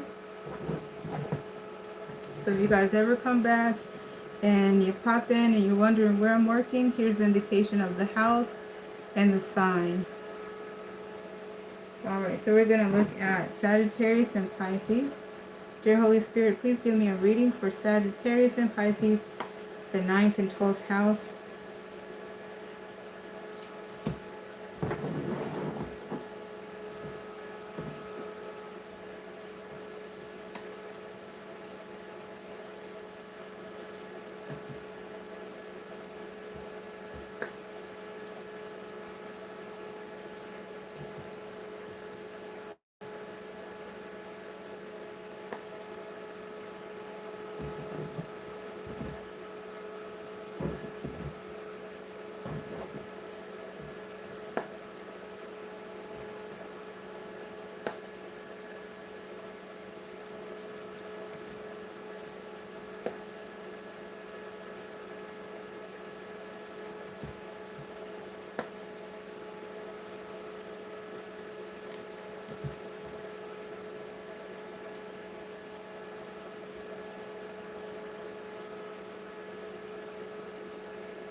Okay, so it looks like in this connection, it looks like there's a offense that was made. It looks like there's a possibility for a third party situation with the Three of Swords here.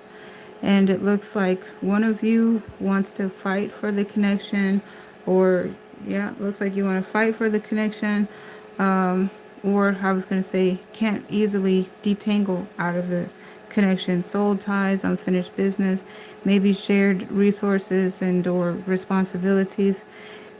Keep keep one of you at least locked in this connection, and feels like a mental locked in the pain, just really disoriented, not really able to get out of the connection, while the other of you is feels like either going into a bachelorette energy, dating others, and blocking, you know, your person out, setting themselves free, whether or not they leave the connection or stay in the connection. But it looks like they're, opening their options or dating or at least moving around as if they are, while the other is just trying to stick it out. And while they're sticking it out, it looks like they too could be blocking, their person's energy, accusing, defending, you know, but it feels like the connection is tumultuous at the moment.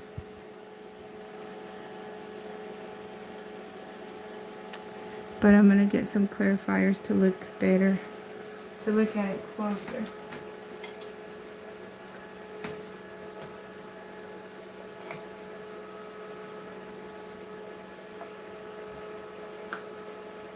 So at the top of the deck, there's forgiving and learning.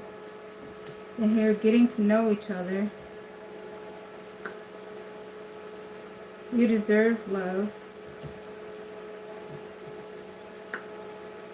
And healing family issues.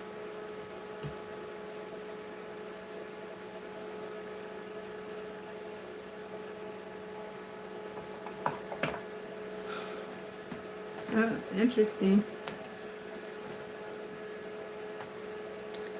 All right, so with this context, yeah, it almost feels like the third party situation. So yeah, there's a third party situation. So no wonder somebody's unfinished business. They're locked in. I don't see them leaving the connection. They're trying to tolerate the conditions of the connection as described, while the other one feels like I don't really see their energy leaving the connection themselves, but they're like moving around the connection as if they're a bachelor, as if they're free. That's what it feels like. And then it feels like the other person's energy is on the table too, talking about getting to know each other. Like their energy don't feel like they're trying to leave either. They're trying to stick around as well. So, and it feels like one of them, though, and the connection is locked in because they have tied resources or some sort of intrinsic value here that doesn't allow them to leave freely, even if they wanted to. Maybe shared, like I said, shared resources, investments, something tied up in the money. Soul ties for sure, though, and maybe children.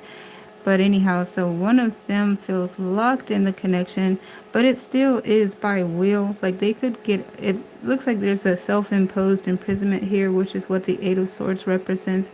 They could probably break free if they wanted to, but for whatever reason, it appears that they're not going anywhere either.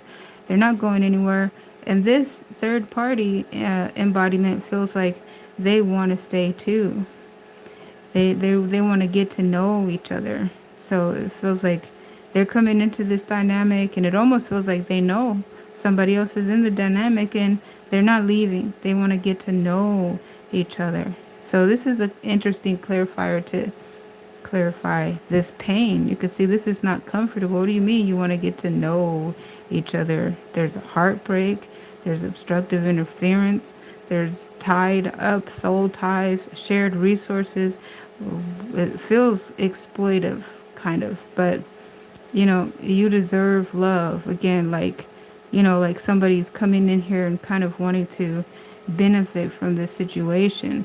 And then it feels like their partner is so free and flippant that they let this person into their intimate connection, and because they deserve love. And so, you know, this even gives further resonance is why the walls are up and why there's defense and kind of like pushing them away, defending themselves because they feel very intruded upon their personal space, you know. But walls are up, but you deserve love. They want to get, but look at all of this resistance. But they feel like they deserve. There's a sense of entitlement coming in from the third party.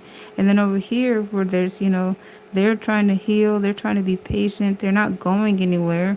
This is the alchemist and the temperance, and it's a major arcana too. So it's hard, again, hard grafted, hard grained. There's one of these connections that's rooted, you know, and the other one flippant and free and healing family issues. It's like somebody bringing in a third party situation to, healing. So it's almost as if this offense, it feels like in some way getting to know each other, because it's like you feels like, yes, I gotta figure out, gotta learn what it is. Feels like there's some way that this flippant, free, flamboyant, like free, bringing somebody else in the connection to heal family issues, like they're relieving themselves. Like this is how they kind of like their get back, because it feels like they've been offended too. There's something that they're acting out. But anyhow, that's what it looks like on the surface of this third party situation that's on the stage indicated. Let's see.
Okay, so for the oracle cards here, gonna pull a couple of oracle cards. On the top of the deck it has, it's safe for you to love, but healing family issues, free yourself.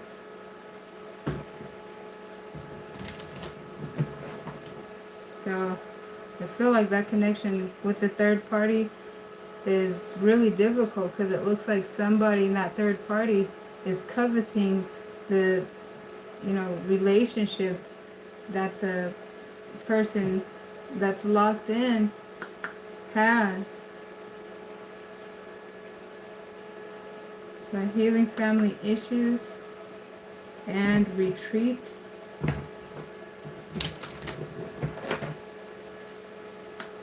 Healing family issues, unrequited love. It's like one of them wants to try to protect the connection, But then there's a sense of unrequited love. Yeah, I was looking at that Three of Swords, and it felt like this person was acting out, getting a sense of justice for themselves by just bringing another person in.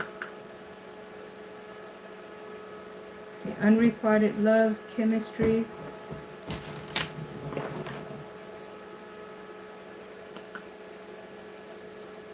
Pay attention to the red flags. Calling in your soulmate around the unrequited love.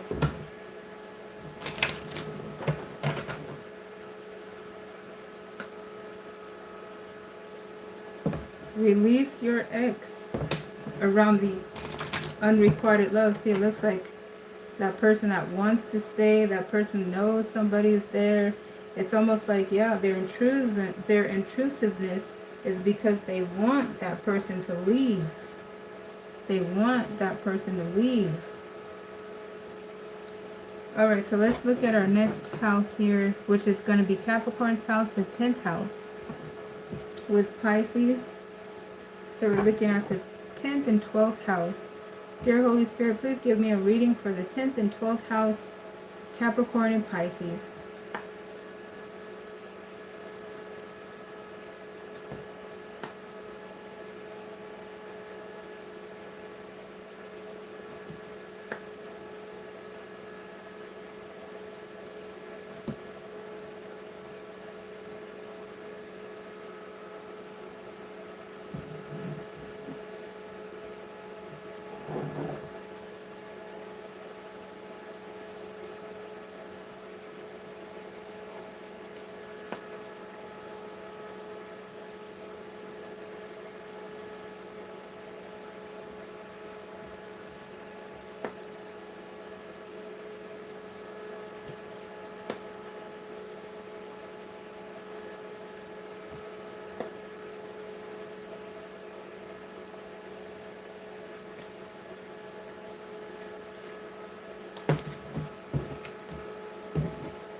Yikes. Alright, so there's a high likelihood that the Capricorn might have some Sagittarius cusp energy, or Capricorn might have Sagittarius or Aquarius cusp energy. The reading almost looks identical to what we just seen in the 9th house.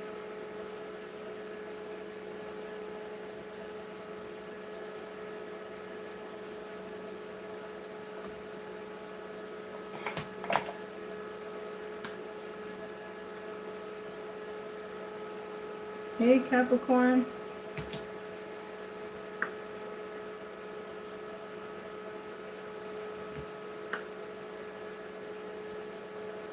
Oh, beautiful. Okay. There's another storyline developing. And it's quite beautiful. Alright. Wow, guys. This one looks like it could be a blessing. True love, finances and career.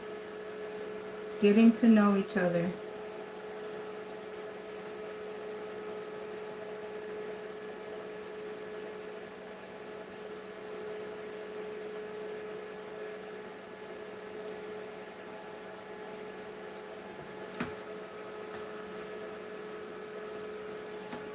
Well, it looks like there could be some finances and career issues or concerns, and it is clarifying this placement here in the second position, which represent current energies.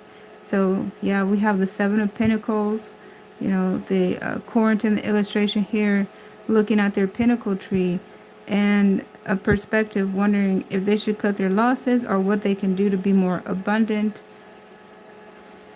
And then there's a sense of defensiveness with walls up, so there's some carefulness around the subject. And there could also be some, you know, some standards, so that their person of interest might not meet their standards as far as the resources are concerned.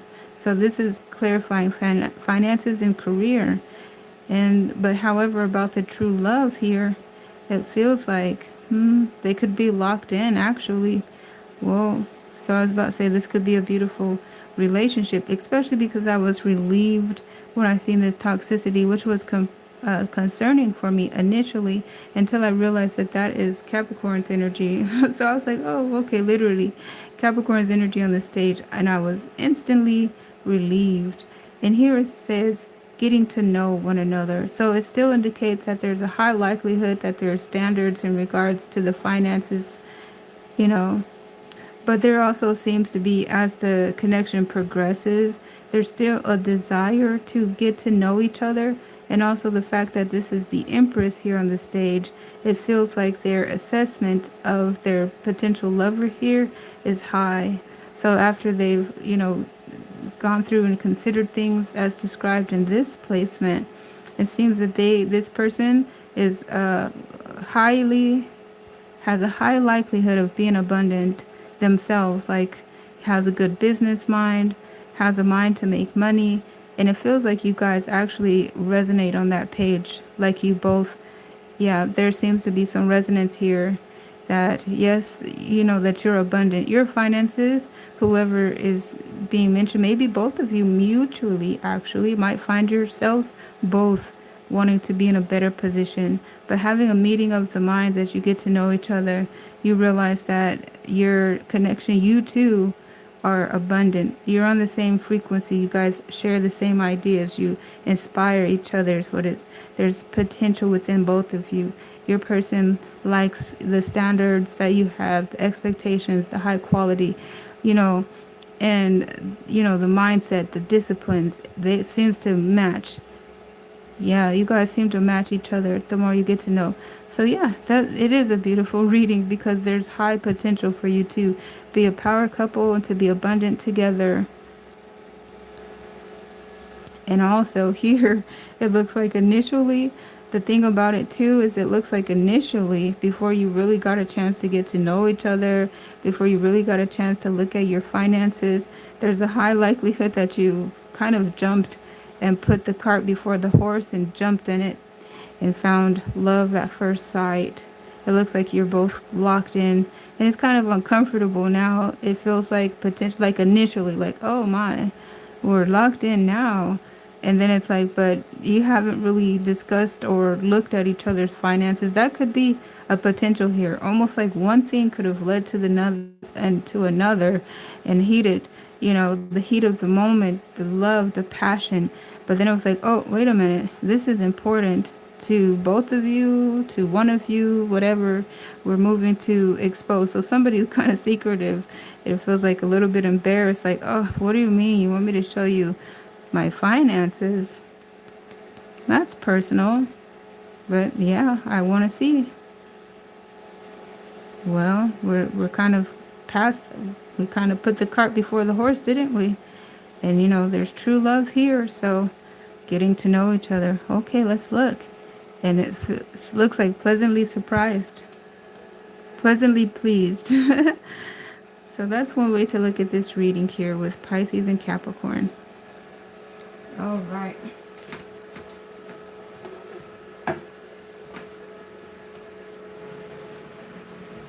Now we'll be moving to our next house, which we'll look at Pisces with Aquarius in just a moment.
The lovers.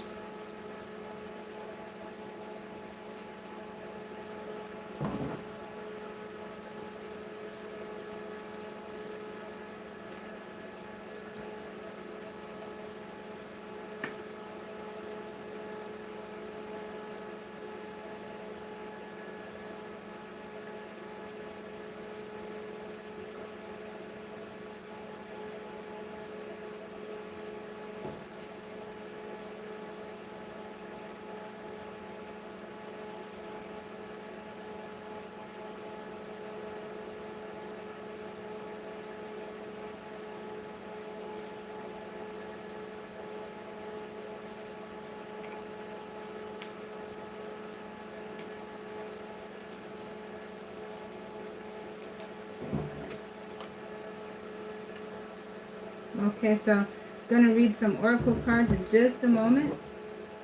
Pull a couple of oracle cards here.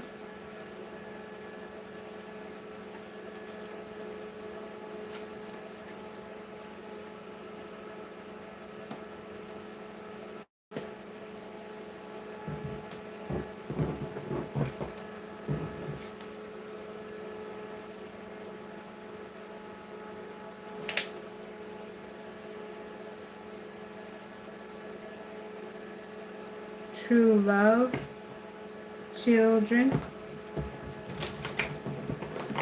May have already had children. Something was locking you in with true love. True love, you deserve love.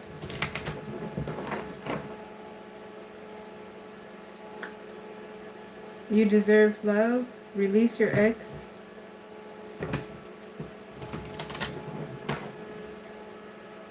You deserve love. Stay optimistic about your love life. That storyline was speaking on staying optimistic because remember they were locked in, but it looked like there was some hesitation about revealing the finances after they had already realized that there was true love there. Also pay attention to the red flags with the you deserve love. Pay attention to the red flags. Looked like that reading was also talking about paying attention to the red flags because even though the cart was before the horse, somebody was pretty emphatic about, no, let's take a look at that career. Let's take a look at the finances. Show me. You deserve love, engagement. And then it looked like, hey, there was a meeting of the minds, and it looks like you're dealing with an optimistic, business savvy person that found enrichment, endearing qualities in you. And it looked like an engagement was on the horizon.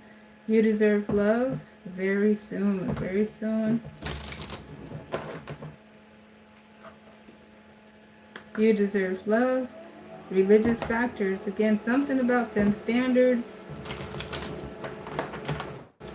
you know, philosophical hardwired concepts they needed to know, and they were very optimistic and positive. It looked like a really good reading there with Pisces and Capricorn. So now we'll move to the 11th house, which is going to be for Pisces and Aquarius, the 12th and the 11th house. Dear Holy Spirit, please give me a reading for Pisces and Aquarius. Okay, right off the bat here, looking at the Three of Swords. So there's an offense, third-party type of situation, a withdrawal, a strong mental disposition in regard to it all, feeling like this toxic, moving away from the toxic situation, potentially dipping back in. One of you may be continuing to check on each other in the connection, maybe sneaky link a little bit in there. There's this connection is not easy to let go of. Could be some co-parenting or some shared finances, some lack of closure, entanglement of some kind, soul ties. So it looks like that is entering the stage right off the bat around some stress and also a sense of freedom. So it looks like there's kind of one foot in, one foot out, and the foot that's in is stressful. The foot that's out is kind of stressful too because there's not the complete type of freedom and release and new beginning that they desire as described there. So let me see if I can consolidate those card combinations. The Queen of Pentacles. Oh, the 15 Major Arcana, which is the Queen of Pentacles, so that emphasizes the same card in a different form. Capricorn's energy. We just left the 10th house. There was a pretty good reading there. There was some hesitancy. But it feels like one of the painful realities about the connection is that, you know, it feels like somebody is settling. They feel like, you know, they know that they're worth more, So it points me to the second house that currently has the wounded healer, which is Chiron, and currently in real time in the second house gone retrograde.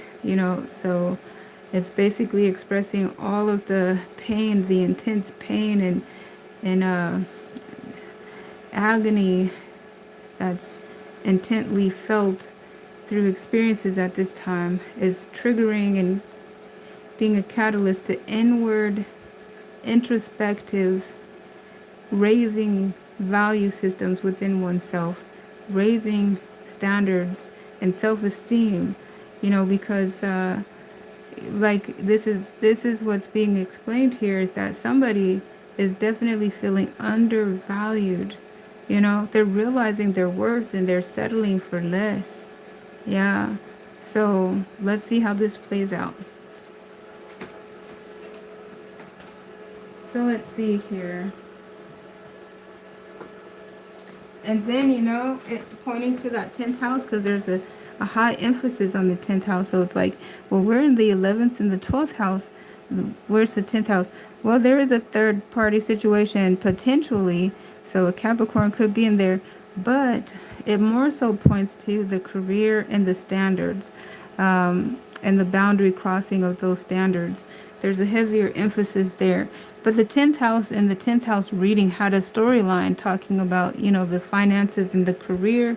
So it looks like this connection could have potential, which makes it difficult to get out of it because they're abundant together. Yeah, it looks like there's a high potential that money comes easy to them after checking out that the 10th house reading we just got out of. It almost seems like, too, that somebody could have came in that connection lacking, maybe both of them wanted to do better financially and realizing that they're quite wealthy together. All right, so let's see what else goes on. Okay. Yeah, there goes the Ace of Cups. There's love here. And it's like this, it feels like, yeah, they can't let go of one another. And there's a renewal of love. Yeah, there goes that sneaky link too. Right when they're trying to leave, they kind of just sneak back in again. Let's see what else goes on. Okay, so there's a Two of Pentacles. So there goes again a high likelihood of some juggling, some third-party situations. And also we already seen the hesitation. 1 foot in, 1 foot out. Should I stay? Should I go? Oh, I couldn't leave even if I wanted to type energies. So there goes the Hangman. Now this is Pisces archetype, the Hangman. But again, that is speaking on not leaving the connection. Let's see what else. Not easy leaving. So hey, there goes the Seven of Swords again. Did we see the Seven of Swords over here? Yeah, we did, didn't we? So yeah, and we've seen it in this clarifying deck right around that Hangman, indicating, oh my goodness, I can't leave, somebody feeling like they're in a web, and the Hangman is actually more like a cocoon, because it's almost like, you know what, that's interesting. The Hangman is like a cocoon too, because it's almost like plotting an escape, like I'm, I can't leave now. Maybe just a little bit more. And there goes that Capricorn, that 10th house, not Cap, 10th house energy, the Queen of Pentacles type. But hey guys, what I was trying to say is, it felt like with that Hangman too, it's like, I want to say 20 things at one time. With the boundaries, the rules, regulations, expectations, the standards, the checklist, with those, with those lines drawn in the sand, makes it evident where there's toxicity, overindulgences, and addictive properties. So it almost like felt like an addiction, like, oh, and with certain addictions, you might say just one more, and after I finish this pack, I'm not going in again. I'm not gonna re-up again. Type energy, that's what the Hangman gives. Sets you free after a certain maturity date. The butterfly is free, but then the butterfly comes back to get another taste. Seven of Swords. Okay, Two of Fire. It reminds me of that Coco Jones song, you know, over and over again. Like, why when I see your name on my lock screen, you already know what it is.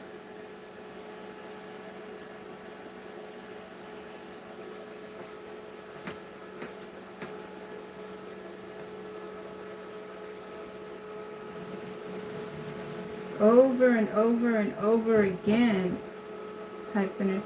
So if I misquoted it, it was something like that, because it's just like right there. It's, look out, and there goes your person. It's like you guys are just locked in, even at a distance.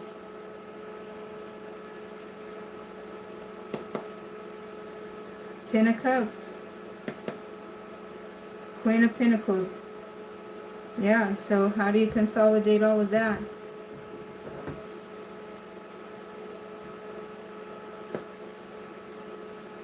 How come when I see your name on my lock screen, you already know what it is?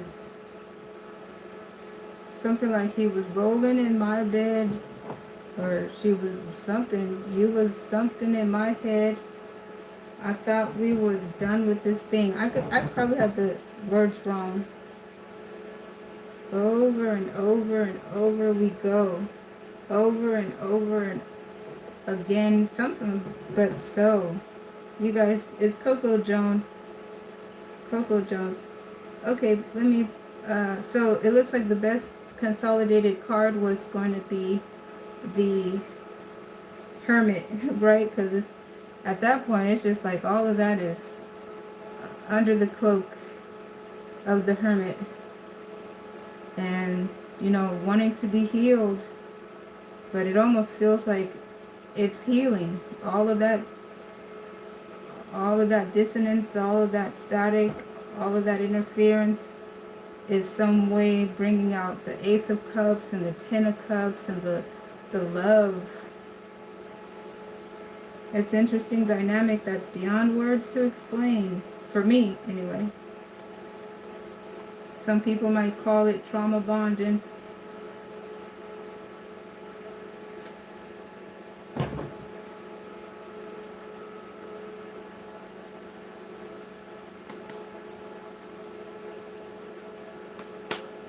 Hey, chat. Thank you, guys. Thank you for your kind words of affirmation and support. Thank you guys for supporting the video and the channel.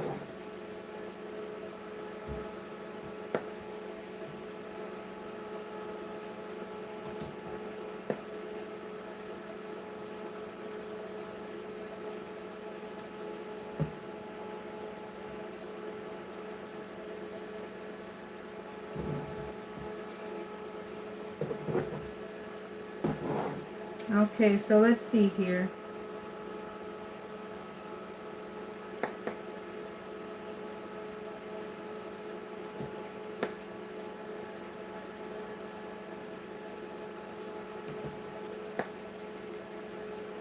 That's interesting.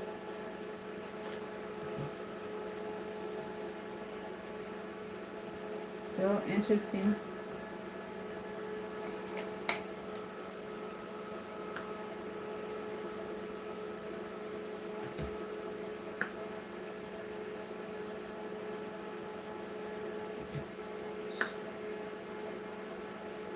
Whoa.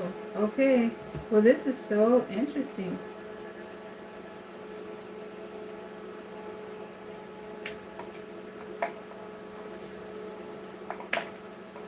Because,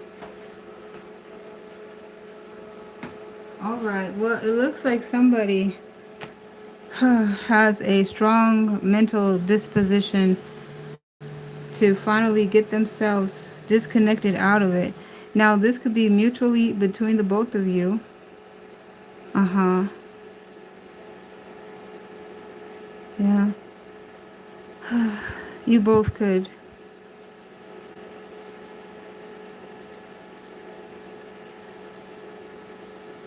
Really, really, and this is so interesting. Hold on. Uh, that is so crazily interesting, guys. Because I think this is the first time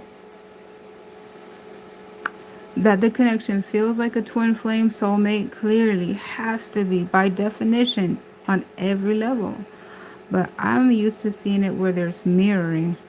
And I don't see any mirroring. I don't see any mirroring. And it almost looks like truly, somebody comes to terms with the fact that the glue in the connection, that addictive property, somebody finally starts to address and isolate. And so it confirms here that this is a healer, that the connection, y'all looks like are healing each other in the process of all of that chaotic, static energy as described before. It looked like before the, I forgot, clarifiers were pulled, but no, I don't remember. Anyhow, healing each other successfully because it felt like there was something addictive hardwired into this connection that kept bringing you two back together. But it looks like here in this placement, which feels like it's present, this is past energy, this more present, this is future energy. So it feels like you're starting to come to terms with what it is that actually draws you together. And you're starting to have a head over heart positioning. And also, yeah, see, head over matter. Yeah, literally, that's what it is. Not head over heart, head over matter. This is matter.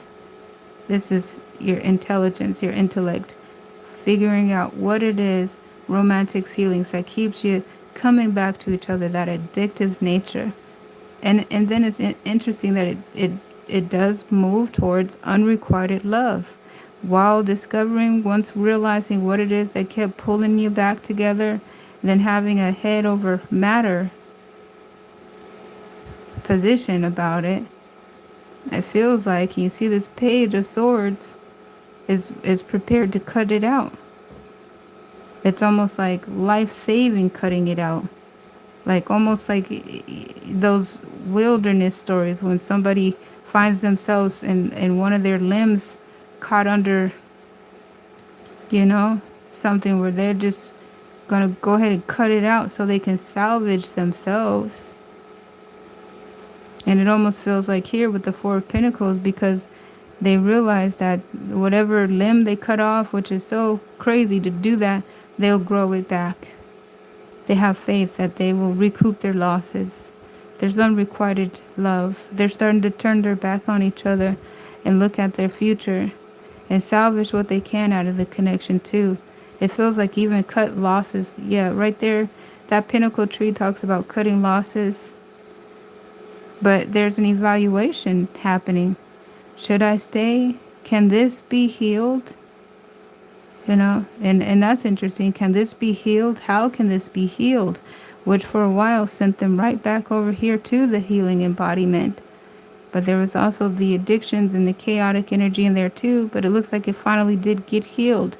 But it feels like, again, over here, it was like a loop. Is this something that we can heal? And it comes to the point where it's like, you know what? We did heal. I am healed. I see clear. I see what it is that keeps us drawing back into this toxic connection. And I'm prepared to cut it out now. And I have faith that I will grow it back. And it's better to do that than to go back into this dynamic, is what it looks like. Let go of control issues is what's clarifying this position. Let go of control issues. But it's interesting that the control issues that's in question here is the addictive nature. What is it that keeps pulling us in this connection together? What is controlling me? I feel out of body type energy.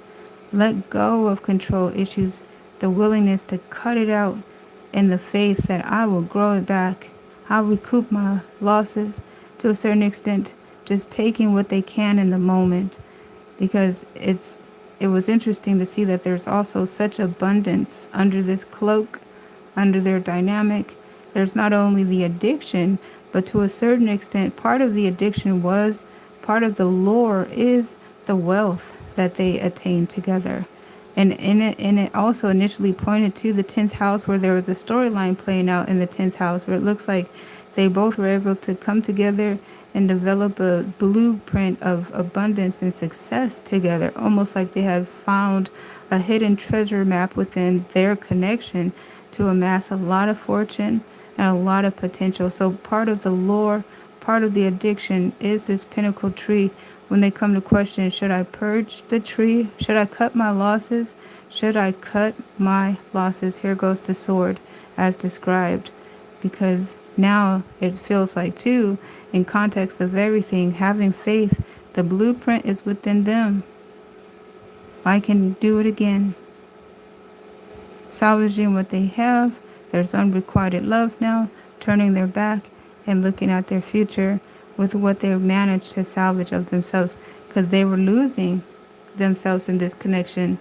The limb that they cut off was a part of themselves that they had to cut their losses and have faith they will grow it back. But that's the dynamic that looks like it's playing out.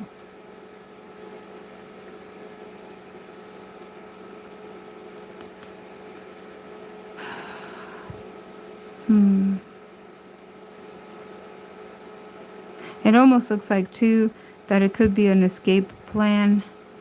Like it happened without, I mean, there could have been some communication about it, but it feels like an escape plan that when it actually happens, it's without their knowing that it happens, or without the conversation. Because it feels like, too, every time they talked about it, it led them back into, it was like that Seven of Swords, the sneaky link, talking about leaving, talking about cutting it off, just led them back over here. So it feels like they didn't even, when they finally come to grips and come to terms, they kind of didn't have a discussion about it. Almost felt like they could have been blindsided. See how their back is turned? Unrequited love. It's almost like they find themselves kind of like at a, what, what are you doing? Really? You know, kind of the Seven of Swords-y, come back here, it's not working quite the same. And then they all eventually get on the same program. That's what it looks like. So the next house that we'll get into to look at actually is going to be Pisces with other Pisces. The 12th house reading here in just a moment.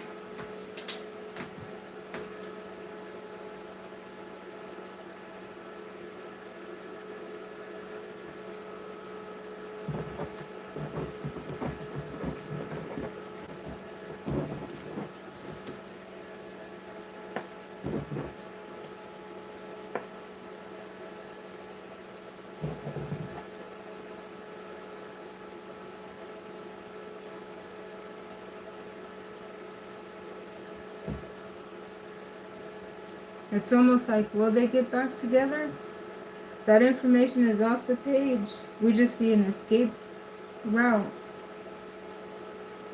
And it looked like, you know, they were headed out. But did they make it out? That information is not available. This is a short-term energy reading. Energy changes all the time. Even a thought can change the trajectory and the way energy is moving. So that energy is not available. Intentionally doing the short term to leave room for prayer, intercessions, and for you to have the final say in your life. For the Most High to have the final say in your life, and for you to be the author of your destiny within your free will. So, to be continued. We'll come back and check it out.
Okay, so for the oracle cards, unrequited love, passion. That's interesting. Unrequited love, but passion. Unrequited love, but soulmate. That's interesting. I remember looking at the reading and I said, "Wow, this is a rare occasion, if not the first time I've seen and felt, by definition alone, twin flame, soulmate, but I don't see the mirroring." And interestingly enough, I didn't see the mirroring. Huh. But unrequited love and soulmate. Unrequited love, you deserve love. Unrequited love, you deserve love. Because what was there before? Passion. But is passion love? Unrequited love, engagement. Interesting. And in that sense, it felt like the engagement was, and the lore was, and we discovered whatever it was in that pinnacle tree, and a lot of it felt like it was wealth. Engagement, attraction.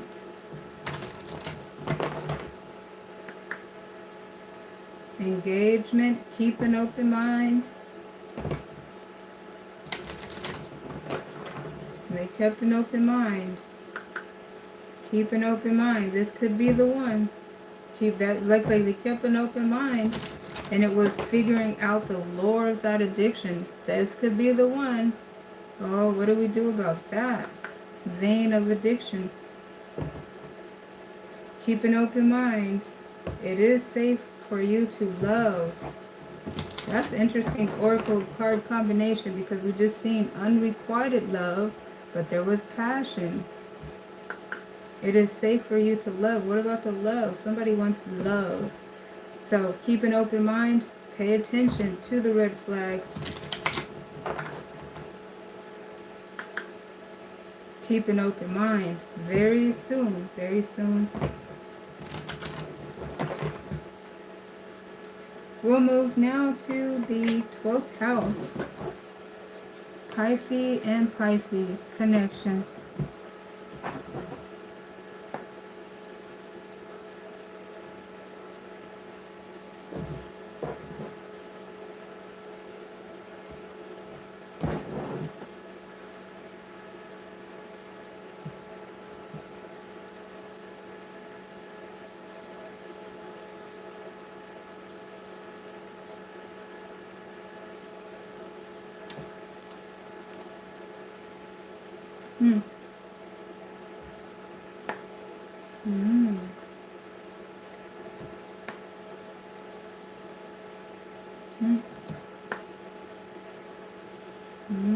Interesting. Wow. You know, it feels very similar to a reading that we actually had in the 12th house for Pisces. Let's see, let's clarify it.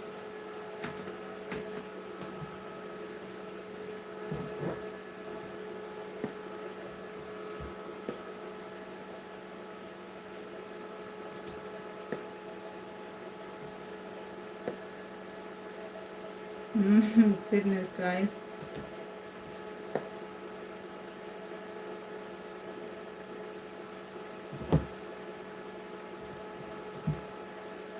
Wow. That's interesting, you guys. So remember, it was even in this live stream, wasn't it? But what house was it where I said, oh, look, what house was that? And I tried to describe it. I said, oh my goodness, it might have been the first house. But I was trying to describe it, and I was like, oh, it was like this surreal reading. This esoteric reading for Pisces. And it says there was a tower right there. And it looked like the Pisceans were planting, they were depositing, they were taking their pinnacles and putting it right there under the tower, right at the base of the tower. See there? Look at all these pinnacles. You see here? It looks like little seedlings. It looks like they're in sprout now. It looks like they're budding. Coming back, to follow up on the energy. Here's the pinnacles. See? And they're looking at this pinnacle tree and look at all the unrealized abundance. It's realized. It's good as gold. It's underground potentially. See? Good as gold. But of course, with this type of dynamic, there's always kind of like the potential for spoilage or, damage to the pinnacle bush. So they're assessing, determine what do I need to do to be more successful with this? Do I need to prune a little bit? Do I need to maybe move it around to a better place? Better lighting, maybe needs more shade, etc. Do I cut my losses here? Interesting. In some cases, it looks like they did cut some losses because that gives some context about what this tower's happening about. And then also in some context, the tower was transforming to look like the tilling of the earth, making it conducive to plant the seeds. But what a dynamic way to do that. So it was like Pisces was on another plane. They was like in another dimension, working with, otherworldly things to bring about their abundance. And it's interesting how transformative all of these embodiments are, where their typical application is esoteric, becomes esoteric in this house, in this reading right now, where these look like seedlings that are budding and blooming up underneath this towers, tilling the earth. The moon is giving the proper light, to bring about this bloom and this abundance. And these cups are unrealized potentials, their dreams and fantasies, their goals that are as good as gold. And they're just, it's almost like dreaming, fantasizing, but their dreams are coming true. It's like a cup coming out of thin air as they're admiring their work too. They look like they're in pleasure. Look at this star card, the wish fulfillment. So these Pisces, to say the least, looks like they have a dreamy relationship that is really productive. And it's almost as if they have their own language, their own code, their own beat that they're walking in sync with. Well, that's the way I see the energy in this house currently. This is Pisces with Pisces, the 12th house. All right. Hey, thank you for your support on the video and on the channel. I'm going to prepare the reading table for the next reading, and then I'll be back to actually close out the video in just a moment.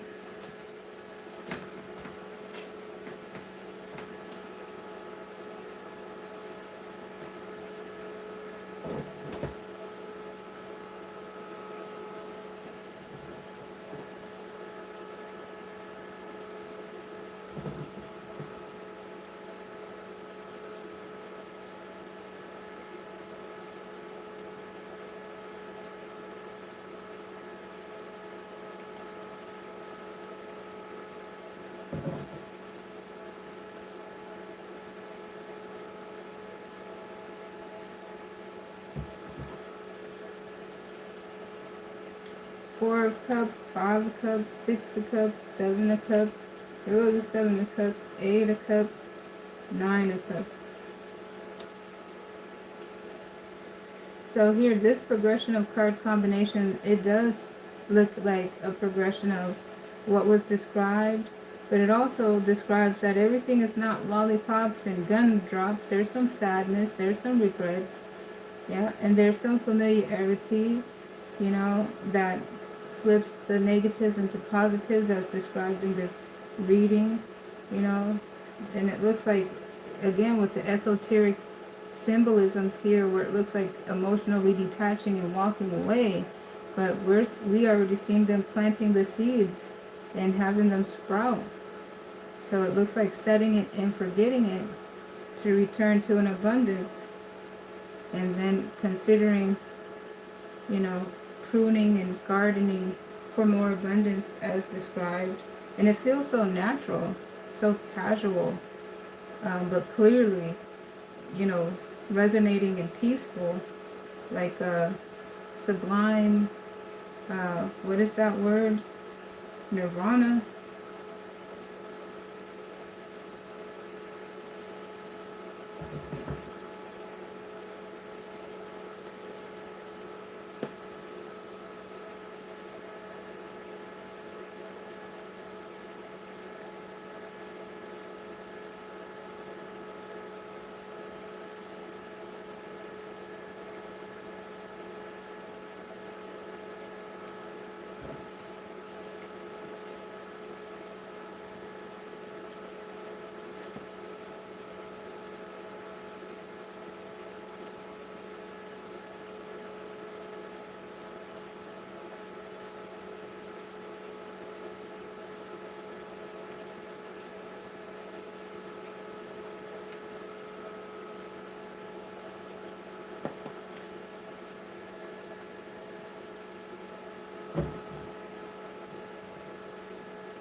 Okay, so there we go.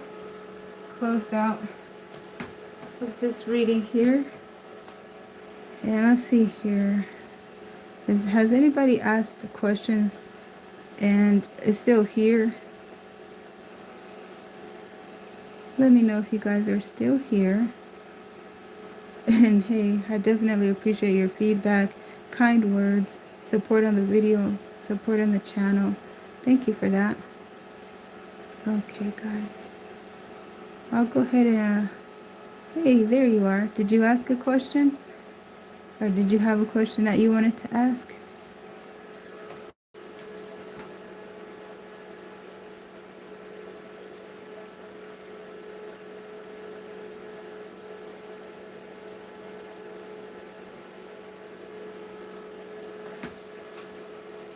All right. In either case, thank you guys for being here. We could go ahead and close this one out, and I'll open another stream for the yes or no questions in case anybody wanted to stop by. Oh, that is so sweet.